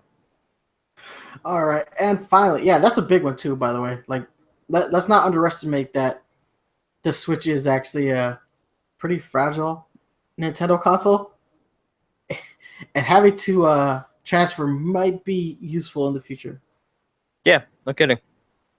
All right, but the last piece of information from this 4.0 update was the fact that this update added support for the GameCube adapter and GameCube controllers on the Switch, and they function with a number of games. Nintendo claims that this was a surprise even to themselves. I just think they didn't think anybody would see if a GameCube adapter would work after this update. I think they're like, yeah, there's a Smash game coming, but we're not ready to announce it yet. So we'll pretend like we didn't know this was going to happen. I'm like, Reggie, tell believable lies. Yeah, no kidding. It's nice. I'm glad to see that they're thinking ahead that far, because we all know that we're gonna get a Smash eventually, or a Smash-esque game. But so this is what I really want. I really want Virtual Console so I can play Super Mario Sunshine with the GameCube controller. Oh yeah, that'd be great. That is what I want. So I mean, I'm glad to see that they're thinking ahead and that they're doing all these updates all the way back in October. We'll see how applicable the GameCube adapter is in the future, but at least we know it's there. Yeah, that's true. All right, and to cap off October, there's only one thing we could talk about: Super Mario Odyssey, man. The game. Oh man, I thought you were going to say the launches. Troll and I. Yes. No, Super Mario Odyssey launches, and just like Zelda Breath of the Wild before it, critically acclaimed, sitting at a 97 on Metacritic, which ties it with The Legend of Zelda Breath of the Wild, which means the only game that has a higher score than Super Mario Odyssey still is The Legend of Zelda Ocarina of Time. This is a launch year where we got two of Nintendo's core franchises, the two biggest Nintendo core franchises, and they both got near perfect scores based on Metacritic. This is fantastic, man. Like, that's just it's mind-boggling that Nintendo has been able to blow it out of the water this much and have two really amazing games. Because Mario Odyssey could have easily slipped into January, and it would have still been a great year for the Nintendo Switch. I mean, I'm glad that it didn't, but had it slipped and had it been like a 2018 release, I think we would have been fine in 2017. And ultimately, I think Mario Odyssey might have won a Game of the Year award had it not had to compete with The Legend of Zelda Breath of the Wild. Oh, easily. That is absolutely true. They could have easily won something had they had not had to compete with Breath of the Wild. It's good though, because it shows that Nintendo's kind of silence on the Wii U front for the past year has really paid off in their efforts for the Switch. I mean, I was reading a report 1 or 2 weeks ago, and these games are Odyssey is a console pusher. They were saying something like 10 million units sold of the Switch. It's absurd. That's a huge number in a first year console launch. They were saying that it's like exceeds the Wii, or maybe gets close to exceeding the Wii. But yeah, that's huge. I think by the end of the holiday season, it's going to be somewhere around 13, 14. I think it will exceed the Wii U sales entirely by when January rolls around and we find out what the official holiday numbers were. I think I wouldn't be surprised if it's like sitting at 13 or 14 million worldwide. Easily, and it's good for the system because it shows a lot of support, going out strong. It's really solid. it's also the fastest selling Mario game in the entire franchise. And that's with it not being bundled with the console. I mean, there is a bundle version of the Switch with Mario Odyssey, but it wasn't bundled with the console initially, like Mario Brothers or Mario Brothers or Super Mario World, or I mean, we're looking at this and it's a separate SKU for the Switch, the Mario Odyssey Switch bundle than just the Switch. Yeah, that's really impressive. So to see them selling this many copies of the game, it's just, God, man, it's like Nintendo they found a stride with their development where they could. I mean, in a year where I kind of felt like all their resources should have been going towards getting Zelda Breath of the Wild finished, that they had a separate team available to work on Mario. Not just Mario though, but Splatoon and Arms. I mean, and Pokken, which I mean, I guess that's technically Konami, but whatever. Hit after hit after hit after hit. It's phenomenal. Well, I mean, I don't know how they managed to do it. I mean, I know that they've been doing a lot of hiring over at it used to be called EAD. I don't know what they changed their name to since they merged the handheld and the console divisions together. But I think that also helped is that they merged the two divisions. It's no longer just the home console. You don't have your home console teams and your handheld console teams. You have your teams. Like they're intermingled now, which is nice because how many times did development staff get pulled off of a Zelda handheld game to get put onto the Breath of the Wild staff?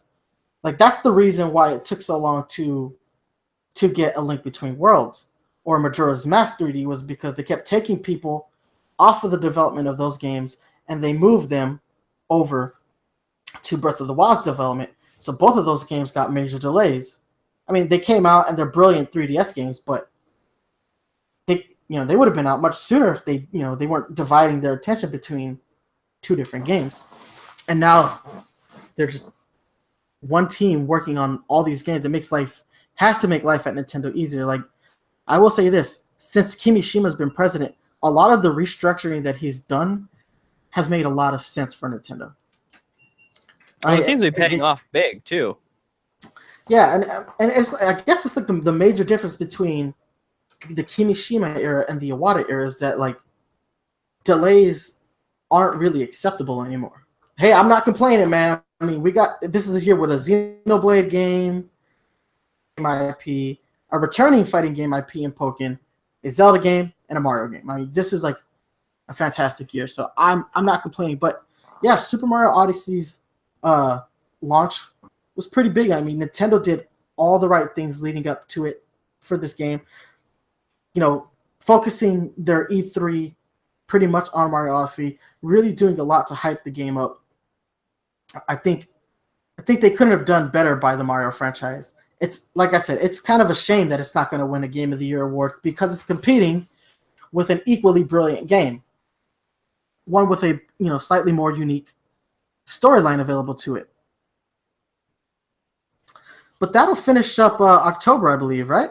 At least for the Switch, which is interesting because with Mario Odyssey kicking off the last celebratory of the year kickoff for first party Switch game. Well, aside from Xenoblade, but we also see kind of like the last big hurrah for the 3DS in the form of Ultra Sun and Moon, which I believe was the very end of October, I believe. Yeah, it was like I think it was the 27th, something like that. No, Odyssey was the 27th. Oh no, I'm in November. You're right. Yeah, November. Yeah. So that segues really well into November. So we see. We see Odyssey as the celebratory birth of Switch, and then we see Sun and Moon, which is one of the last big titles on the 3DS in the following month in November. So. Yeah, Sun and Moon actually functions as a pretty good swan song for the 3DS. I mean, it might get some continued support, but as far as first party is concerned, that they're pretty much when the Pokemon team is ready to move on to the next console, that pretty much signifies Nintendo's like development, the end of their development as well. Because what else would they release? I mean, maybe a Yoshi game, maybe a Kirby game. Well, we got our Yoshi and Kirby games last year, Yeah, so and I think the last big Kirby game was October. Robobot. Oh yeah, you're right with the digital download. Yeah. Yeah, so yeah, there's not going to be anything left. I mean, third party will stay on the bandwagon just because of the install base of the 3DS.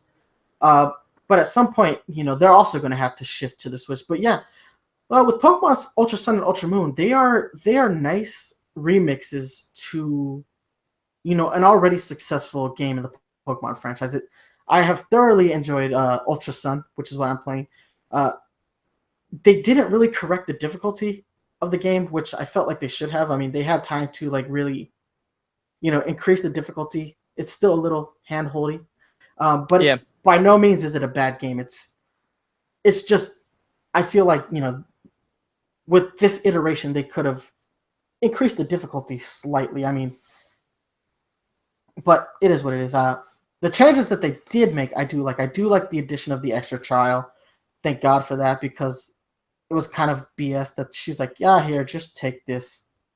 In the original Sun and Moon? Yeah. Yeah, I was like, what are you doing? Aren't you? Sun and Moon felt really rushed towards the end. It yeah, really like did. All the story happens, and then once you've defeated the waifu bomb. Yeah. Yeah, once you've defeated her, like the game kind of just peters off. Like they didn't know where to go with the rest of it. Agreed. And it's like you can tell that the development staff for this game was a lot younger than the staff that made, X and Y and all the previous games before it.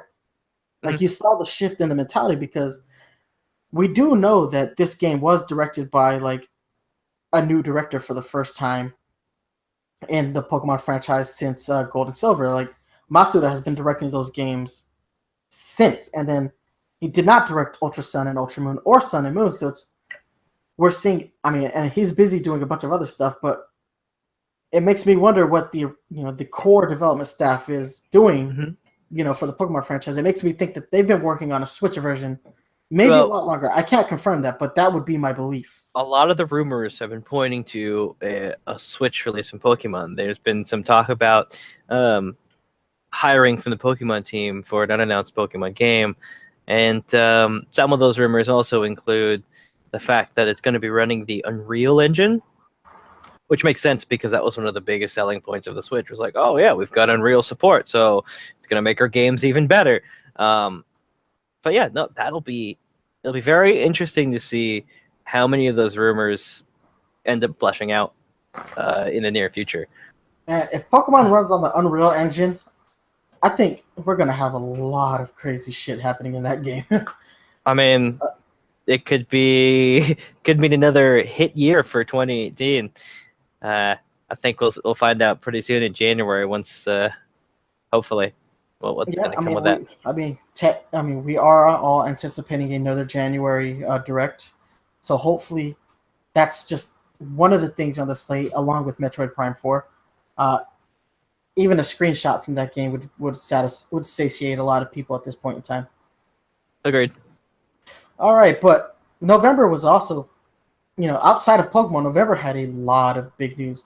So obviously, I want to start with Super Mario Serial, just because I still think that's fantastic, and I finally managed to snag a box. I'm still looking. I mean, I was looking for 2 weeks before I finally found one, but they made that announcement, and that was a nice callback. And again, I said this earlier in the show, but when they do something like make a cereal, it just shows that we're in a new era of Nintendo, one where they're not so iron-holdy over their IP, that they're willing to let their IP exist outside of, just the games, where like we're starting to see merchandising and just product placements in all the best ways. And 2017 was a good year for that. Yeah, and from a more broader cultural standpoint, it's really interesting to see companies in general starting to go back to like the mid '90s level of product placement and expanding. Because I remember growing up in the '90s, they had a whole bunch of different random product placement serials that for some reason in the late '90s, early 2000s, it became very taboo to do those sorts of things. Companies just didn't do them anymore. Well, you know, when Anyway. they announced Super Mario cereal, I put out a picture and I called it the history of Nintendo cereals. So I put up a picture of every Nintendo themed cereal that they've had. They've had 6. Yeah. Starting with Donkey Kong, then Donkey Kong Jr., then the cereal system, which was one side Zelda, one side Mario. Then we had 2 different iterations of Pokemon cereal, and now we're sitting here at Super Mario cereal. And guys, 2 months in a row, we have hit you up with the Nintendo cereal cast. Yep.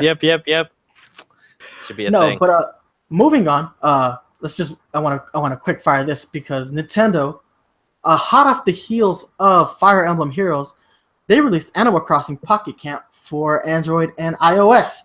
What are your thoughts on Animal Crossing? I'm a big fan. I've been playing it since GameCube days when it first made it to the stateside. It's one of those games that I tend to pick up every once in a while, and I'll play it for a week, trying to get my town back together, because I have this really, really, really bad habit of leaving my town for months on end and coming back, and everything's overgrown with weeds. So that's pretty much what happens to me. But Animal Crossing Pocket Camp itself was an interesting title, and I thought it was particularly well done. I know that there have been some complaints within the community about people not being particularly happy with the way what do they call them, the tickets, because in order to get certain items, you need tickets in order to purchase those said items. But you know, if you've worked in the mobile industry the way I have for a little bit, and if you study these mobile games, you'd actually recognize that out of all the companies, Nintendo gives away a lot of free stuff. And so I really don't think the hubbub that some of the more older Animal Crossing communities have with the new mobile version has any real merits. Sure, it might be somewhat annoying that you can't get that item that you want right this very instant, but really Nintendo gives out so much free stuff. It's kind of juvenile to complain about. Yeah, I'm not a huge fan of the game, but I was never really a big Animal Crossing guy.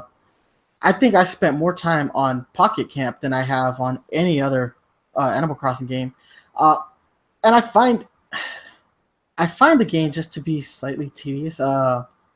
That's Animal Crossing, though. And you're right. Like, I do feel like the game has given me a lot. Whenever I turn it on, I've gotten like tickets or some of the other items, or like. But I did a live stream of the on day one of the game from my phone, and I thought it was an interesting title, but it didn't really capture me. And yeah, I don't think Chrissy Teigen helped with her Animal Crossing rant. Where she basically called all the characters jerks that just wanted free stuff to come visit you. I was like, okay. But that's Animal Crossing. So Animal Crossing is one of those titles that it's like The Sims. You either love it or hate it. There's no one in between. And it's one of those titles where you can't really pitch it to people either. So for example, what if you try and let me start with The Sims first, and I'll go to Animal Crossing. If you try and explain to people The Sims, they're like, so what do you do? Well, I make a character, and usually that character is kind of like a virtual me, and then he goes about his daily life working a 9-to-5 job and climbing the corporate ladder and building a relationship. And you're just like, that sounds incredibly boring. And you're like, no, it's really fun and addicting. And they're like, no, that sounds really stupid. Animal Crossing is similar, where people are like, okay, what is Animal Crossing? Well, you're a villager in a town of talking animals, and you just talk to animals and you collect stuff and you collect bugs and you're indebted to an evil tanuki. And they're just like, that's incredibly fun. But then when you play it, you either love it or hate it. And there's something very charming and slice of life-y about it. So that's one of the unfortunate things about Animal Crossing in general. You either enjoy it and you find it charming and addicting, or you find it tedious and obnoxious and irritating. It's really just one of those sorts of titles. But that's also why I like it, because in the modern day and age, especially with AAA studios, you really don't see as many niche titles as we did in the 90s and 2000s. Oh, that's very true. All these studios are trying to get things that appeal to literally everyone. And when you make titles that try to hit the largest the largest size people audience, you tend to lose things. And Animal Crossing is not one of those. Well, I will say this about Animal Crossing: as little as I care for it, I will say that out of all the Nintendo IP to make the transition from, handheld gaming or console gaming to mobile, this is the one that I think did it without fundamentally sacrificing core elements of the game. This is the one that transitioned the best. Graphically, it's the best looking Animal Crossing game, I think, since the GameCube version. Yeah, I'd agree. I mean, the 3DS one and the DS one, they looked good, but because of the hardware, it didn't look as crisp as the GameCube one. It comes down to the resolution of the 3DS DS's screen. But with the when you're playing with a phone that has 1080p built into it, you look at these characters and they look really vibrant. They don't look jagged at all, unless their hair is supposed to look jagged. I mean, they look crisp. This is the best looking Animal Crossing game aesthetically.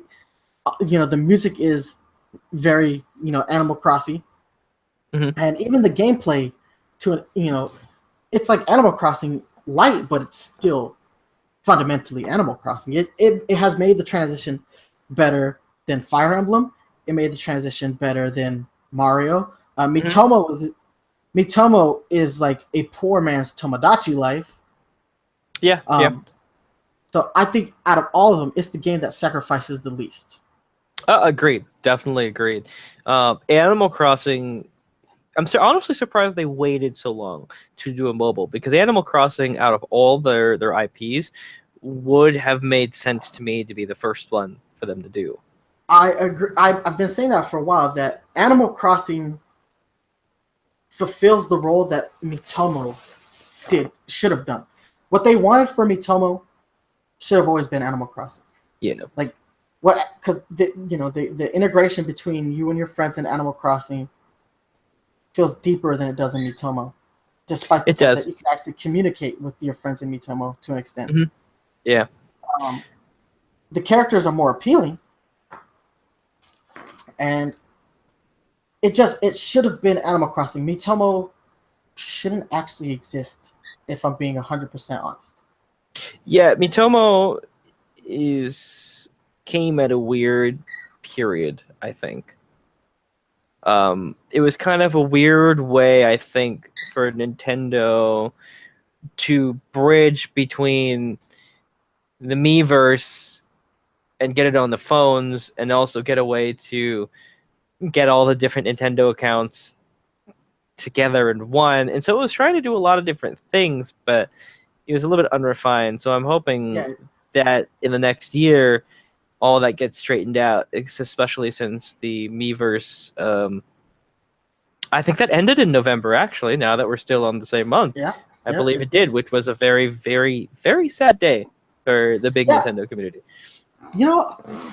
For as flawed as Miiverse was, there was something enjoyable about using it. Like, you had your screen capture elements, and yes, it is much more refined on the Switch, but there was something about knowing that your post would be seen directly by the larger Nintendo community.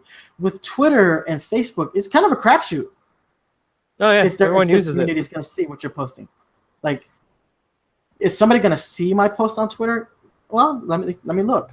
Okay, yeah, well, there is some user interaction with the things that I post, but on Miiverse, I felt like it was twofold. Yeah. Although Miiverse had like really strict like content limitations as far as like what you could say in a post, like that you don't have on Facebook or Twitter. But still, I mean, that's part of Nintendo's community. They want to build an all-encompassing community, a safe environment for all. And that's not something that Twitter or Facebook truly guarantees. Like, honestly, the Twitter community is extraordinarily toxic because there's no. That's because people are toxic.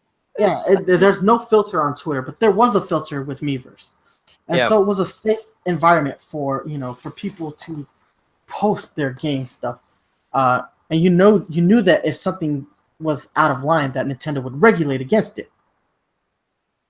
And now, if you look at Splatoon 2, the lack of Miiverse regulation has led to some weird stuff, like the whole the transgender squids or the furries. I like the fact that that in Splatoon 2 you're able to do things like that and get people around together, and because they do it. So for me in Miiverse, tying it back to Miiverse, I really like the art that came out of it, and so seeing that all in Splatoon 2 to me is very interesting. It's just that sometimes it's like, dude, this has been going on for 2 weeks. Give me some new content. I'm bored of this. You're trying to stir up controversy where just no one cares anymore about the furry squids. We get it. It's cool. You're here. Thanks. Now, it's 2 weeks. We've welcomed you. Stop seeking attention and trying to draw controversy. You know what I mean? Like that's what it feels like in many ways. Which I know I'm gonna get lambasted on Twitter, and for saying something like that because it's not technically PC. But that has always been my impression of the current state of affairs in Splatoon 2. I like that it's a medium to be able to say those things, but you also need to realize, don't stir up controversy to stir up controversy.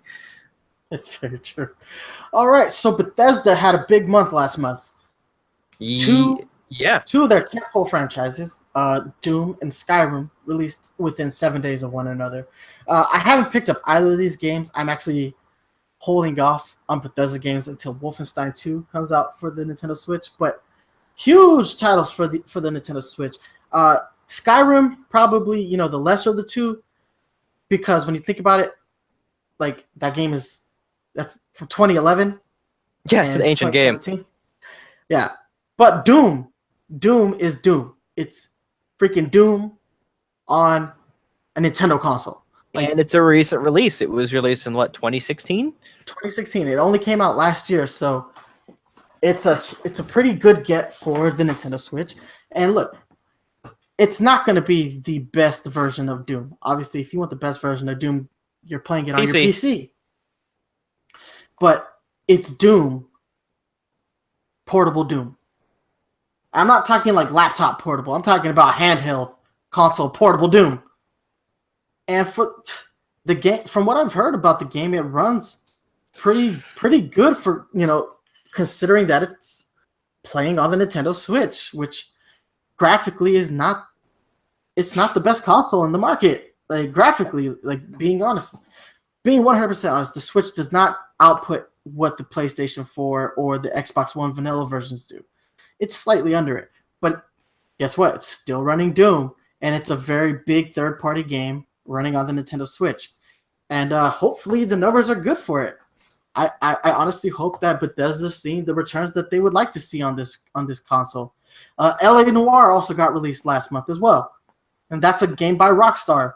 Like, these are huge games from huge third-party developers. but I think Bethesda's support for the Switch has been kick-ass thus far. It's really impressive because, especially with a title like Doom, because it runs well on the Switch. I mean, when you take everything into consideration, when you take into the Switch hardware, when you take into factor what Doom was initially released for in terms of the specs that they required, the fact that it runs as well as it does is it's nothing short of a miracle in many ways.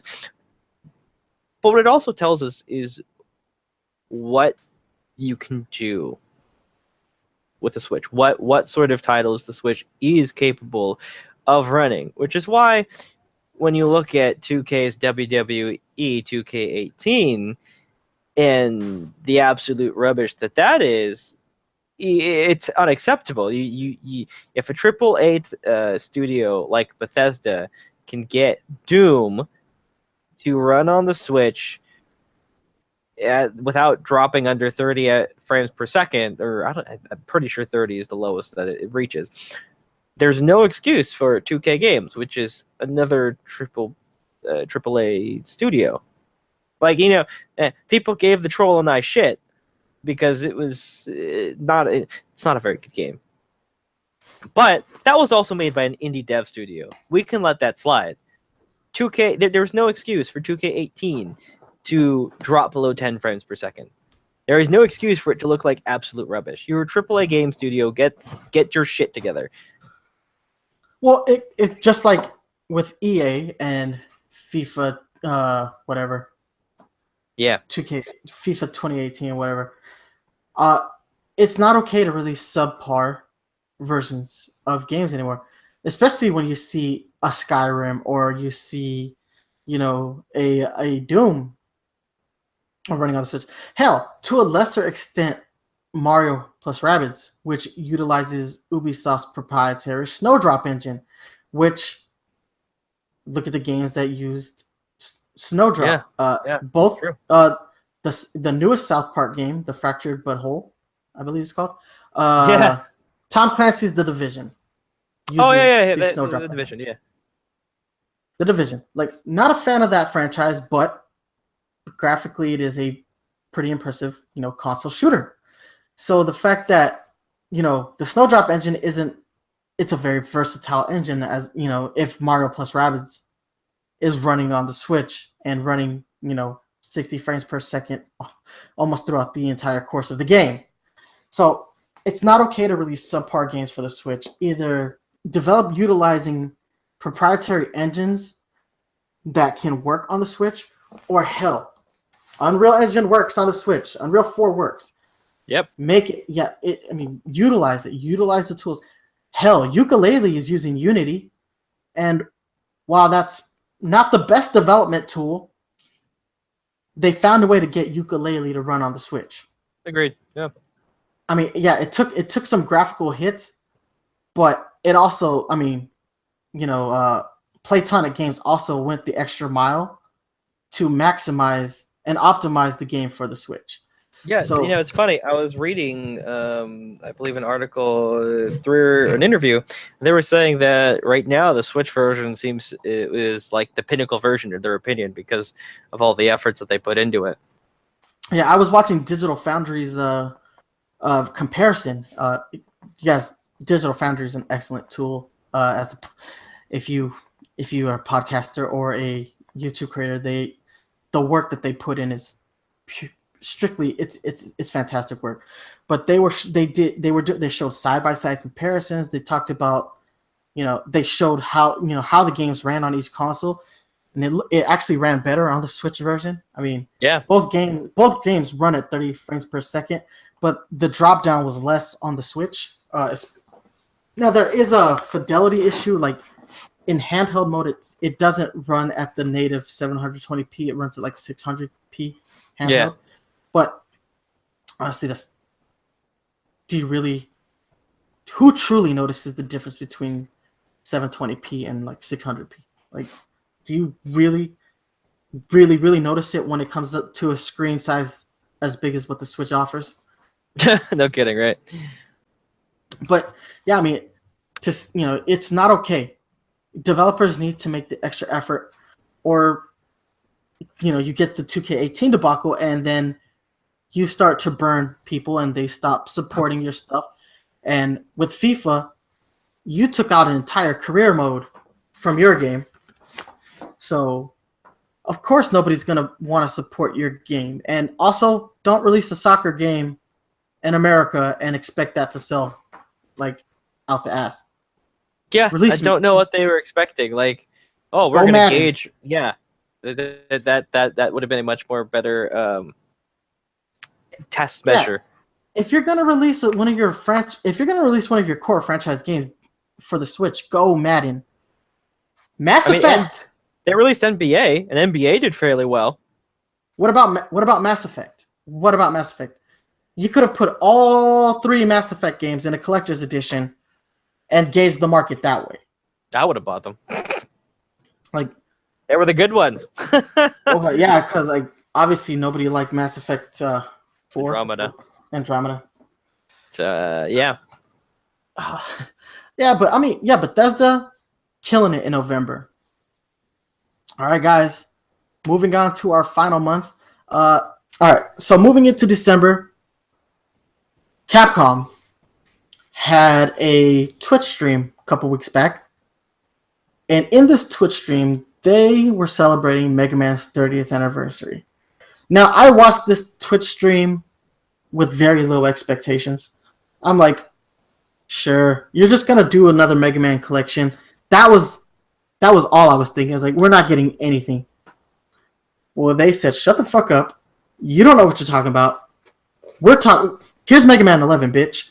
And I'm like, oh, snap. Mega Man 11. And it looks really good.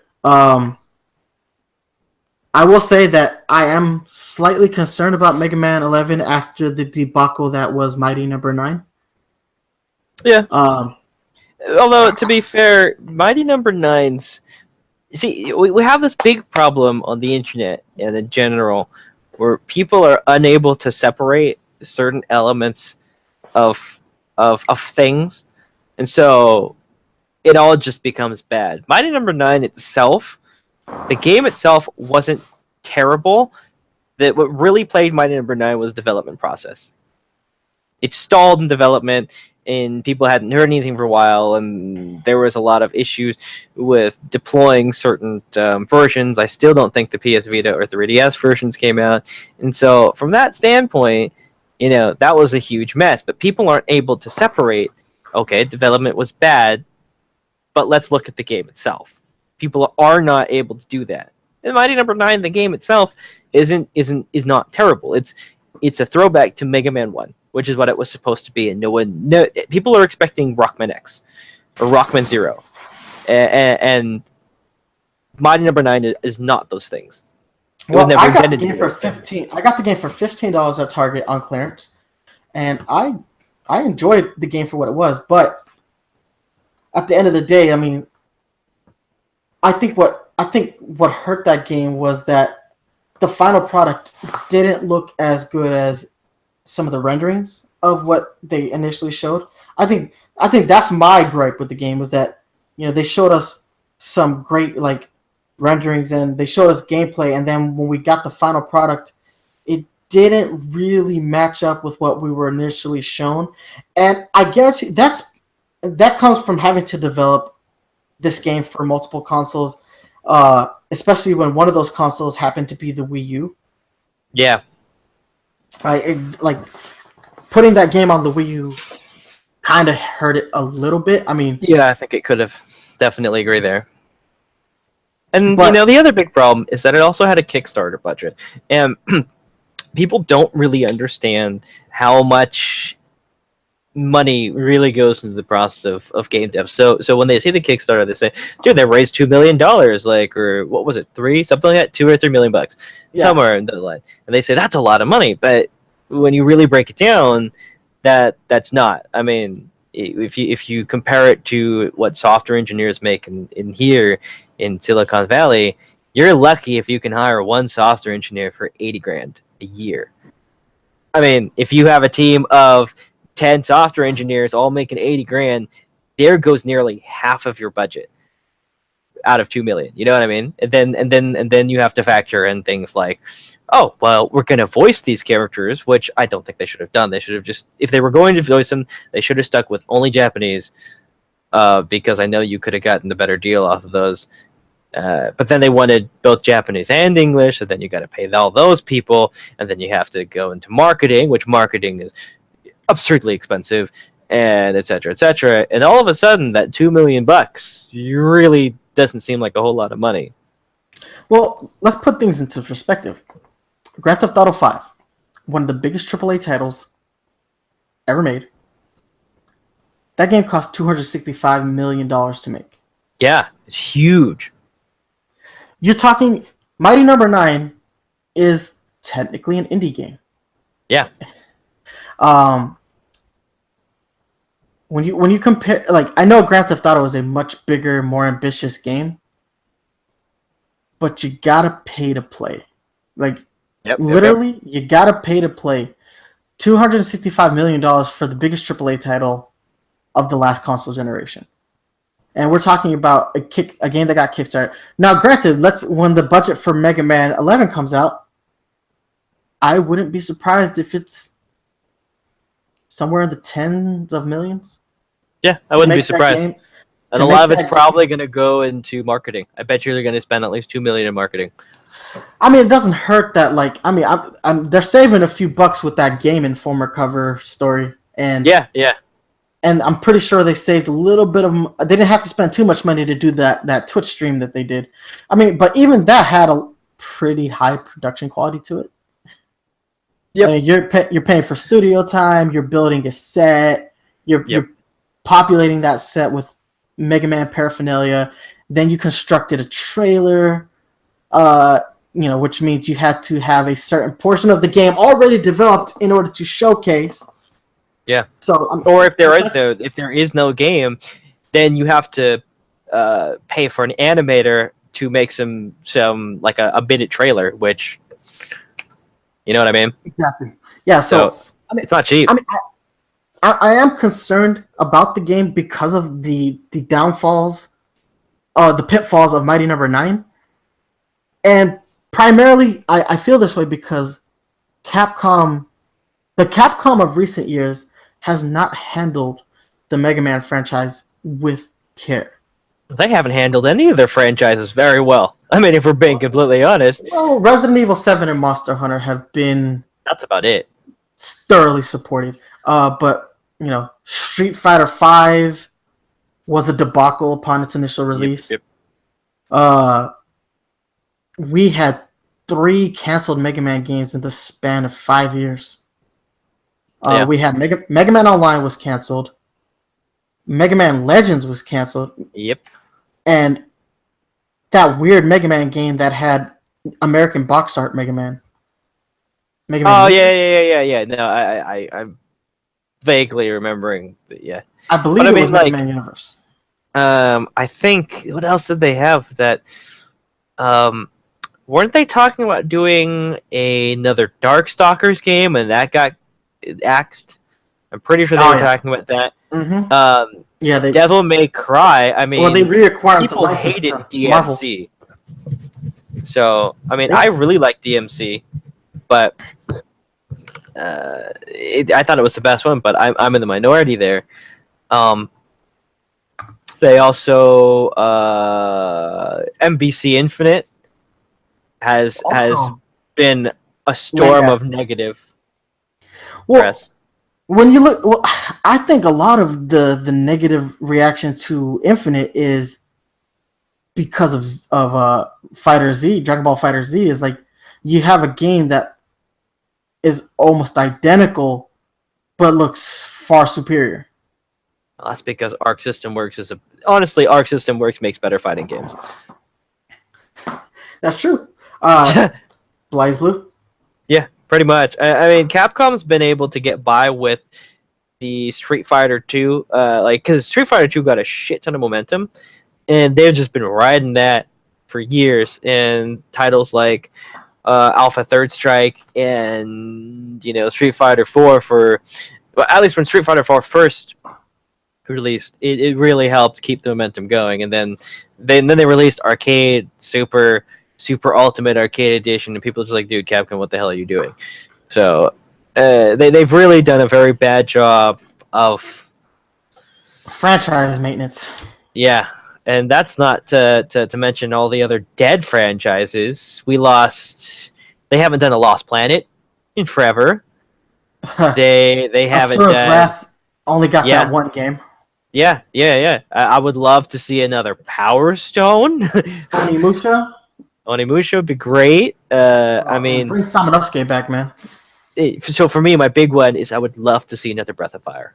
Breath of Fire is one of the best RPG series of all time. All time. I want a sequel to Okami. Yeah, our Okami would be great. I would love to see another Beautiful Joe. Beautiful Joe. Hashinagogo, baby.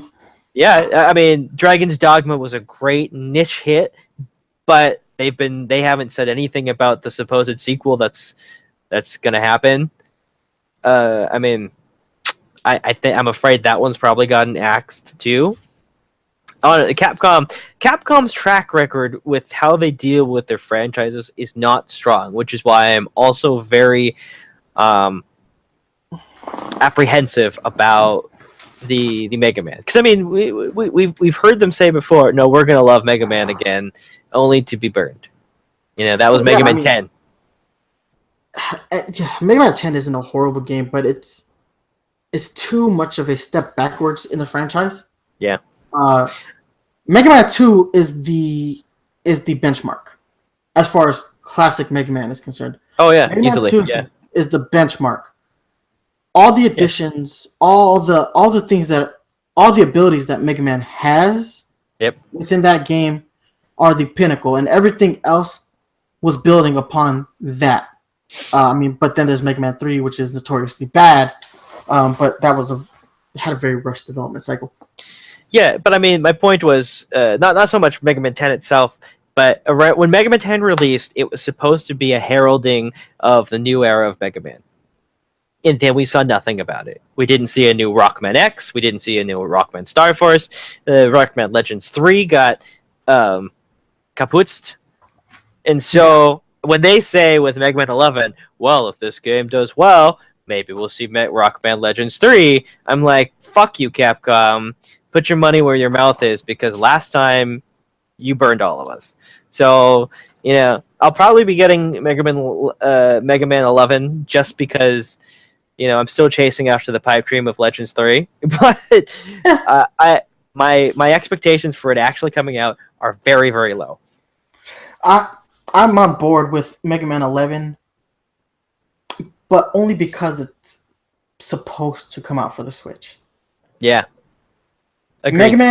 Mega Man. I said this earlier, that characters like Bayonetta and Travis Touchdown, even though they are not Nintendo properties, they're not Nintendo IP, for some reason I inherently view them in the same light that I view Nintendo characters. Now, while they are a lot more adult oriented than, you know, standard Nintendo IP, they're just innately tied to, you know, Nintendo consoles. Which is why I was so happy about, you know, No More Heroes Travis Strikes Back getting announced. Mega Man, I feel the same way about. I feel the same way about Mega Man. He belongs on a Nintendo platform. Agreed. In some capacity. I don't care if it's the 3DS, the Wii U, or the Switch. But at this point, I kind of just want Mega Man, period. But the fact that there is a Switch version of this game coming out is what gives me hope that this will be a good game, and this is why I will support it, because I want a Mega Man game on the Switch more than I want a Mega Man game, but I want it on the Switch more than I actually want the game itself. Agreed. I would also love to see an exclusive return to like something along the lines of the .X and or Star Force series, because they were fantastic titles. Didn't get nearly enough love, but they were Nintendo exclusives because they were all on the Game Boy Advance /DS. So I would love to see some of those come back. I don't know. We'll see.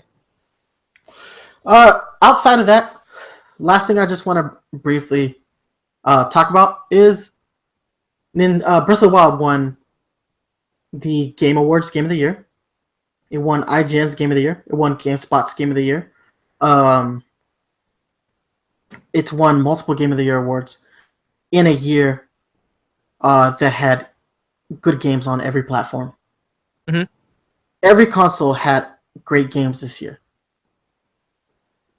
Nintendo has had they've had a momentous year of good game after good game after good game after good game after good game, and you had these two fantastic games on the Switch, in Breath of the Wild and Mario Odyssey, and to see one of those games win the Game of the Year awards from this many outlets just reaffirms how good Nintendo is at what they do.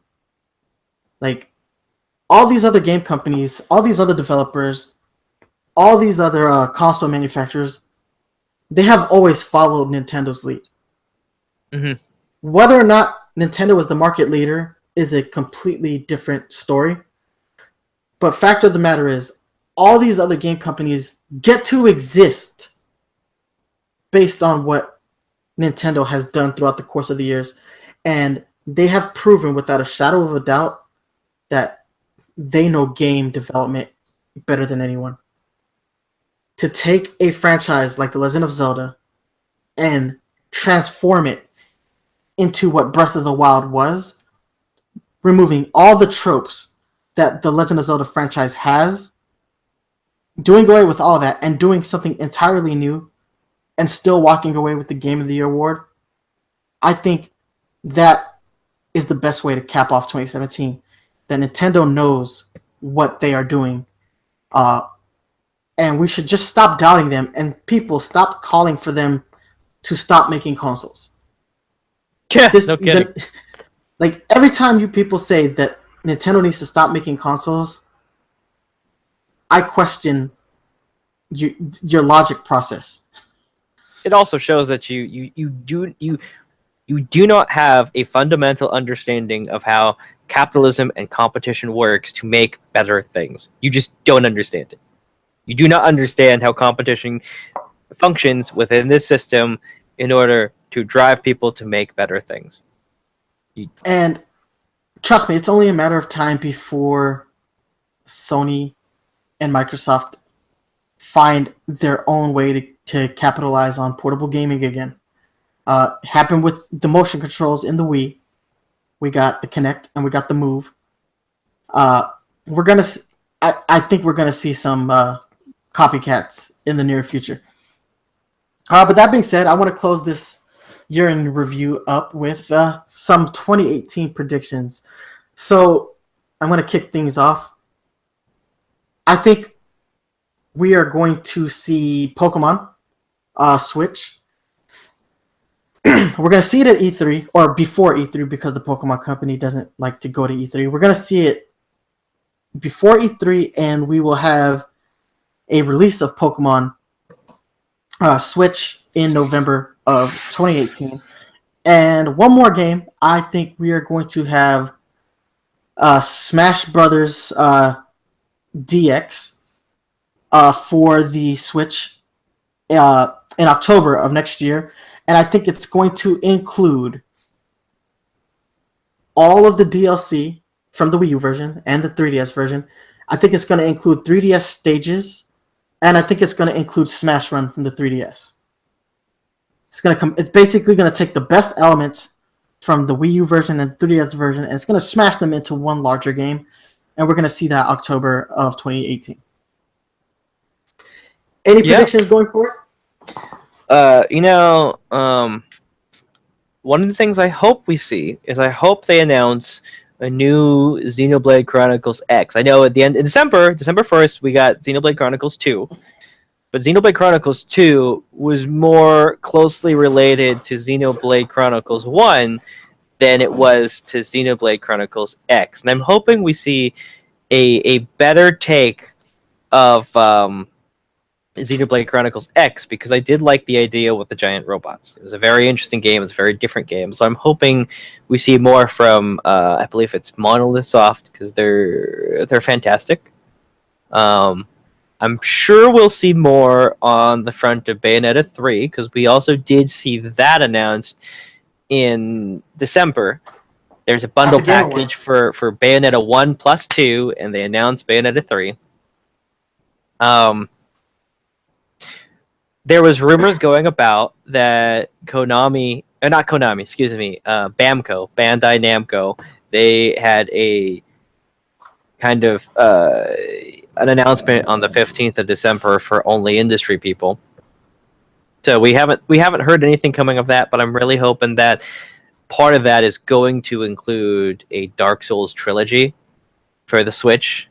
I would love to see that. And as always, I would love to see return of old IPs. One of the things I would love for Nintendo to do more than anything in the world is to get a remastered version of originally a Dreamcast title, but also released on the GameCube, Skies of Arcadia.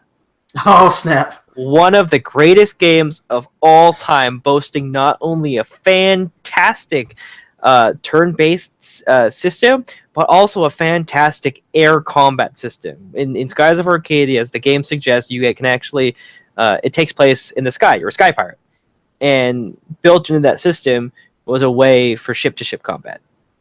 And more than anything, I would love to see some remastered returns of these things. So I'm hoping that some of these other games companies will get on board to re-releasing some old IPs. I'm hoping that,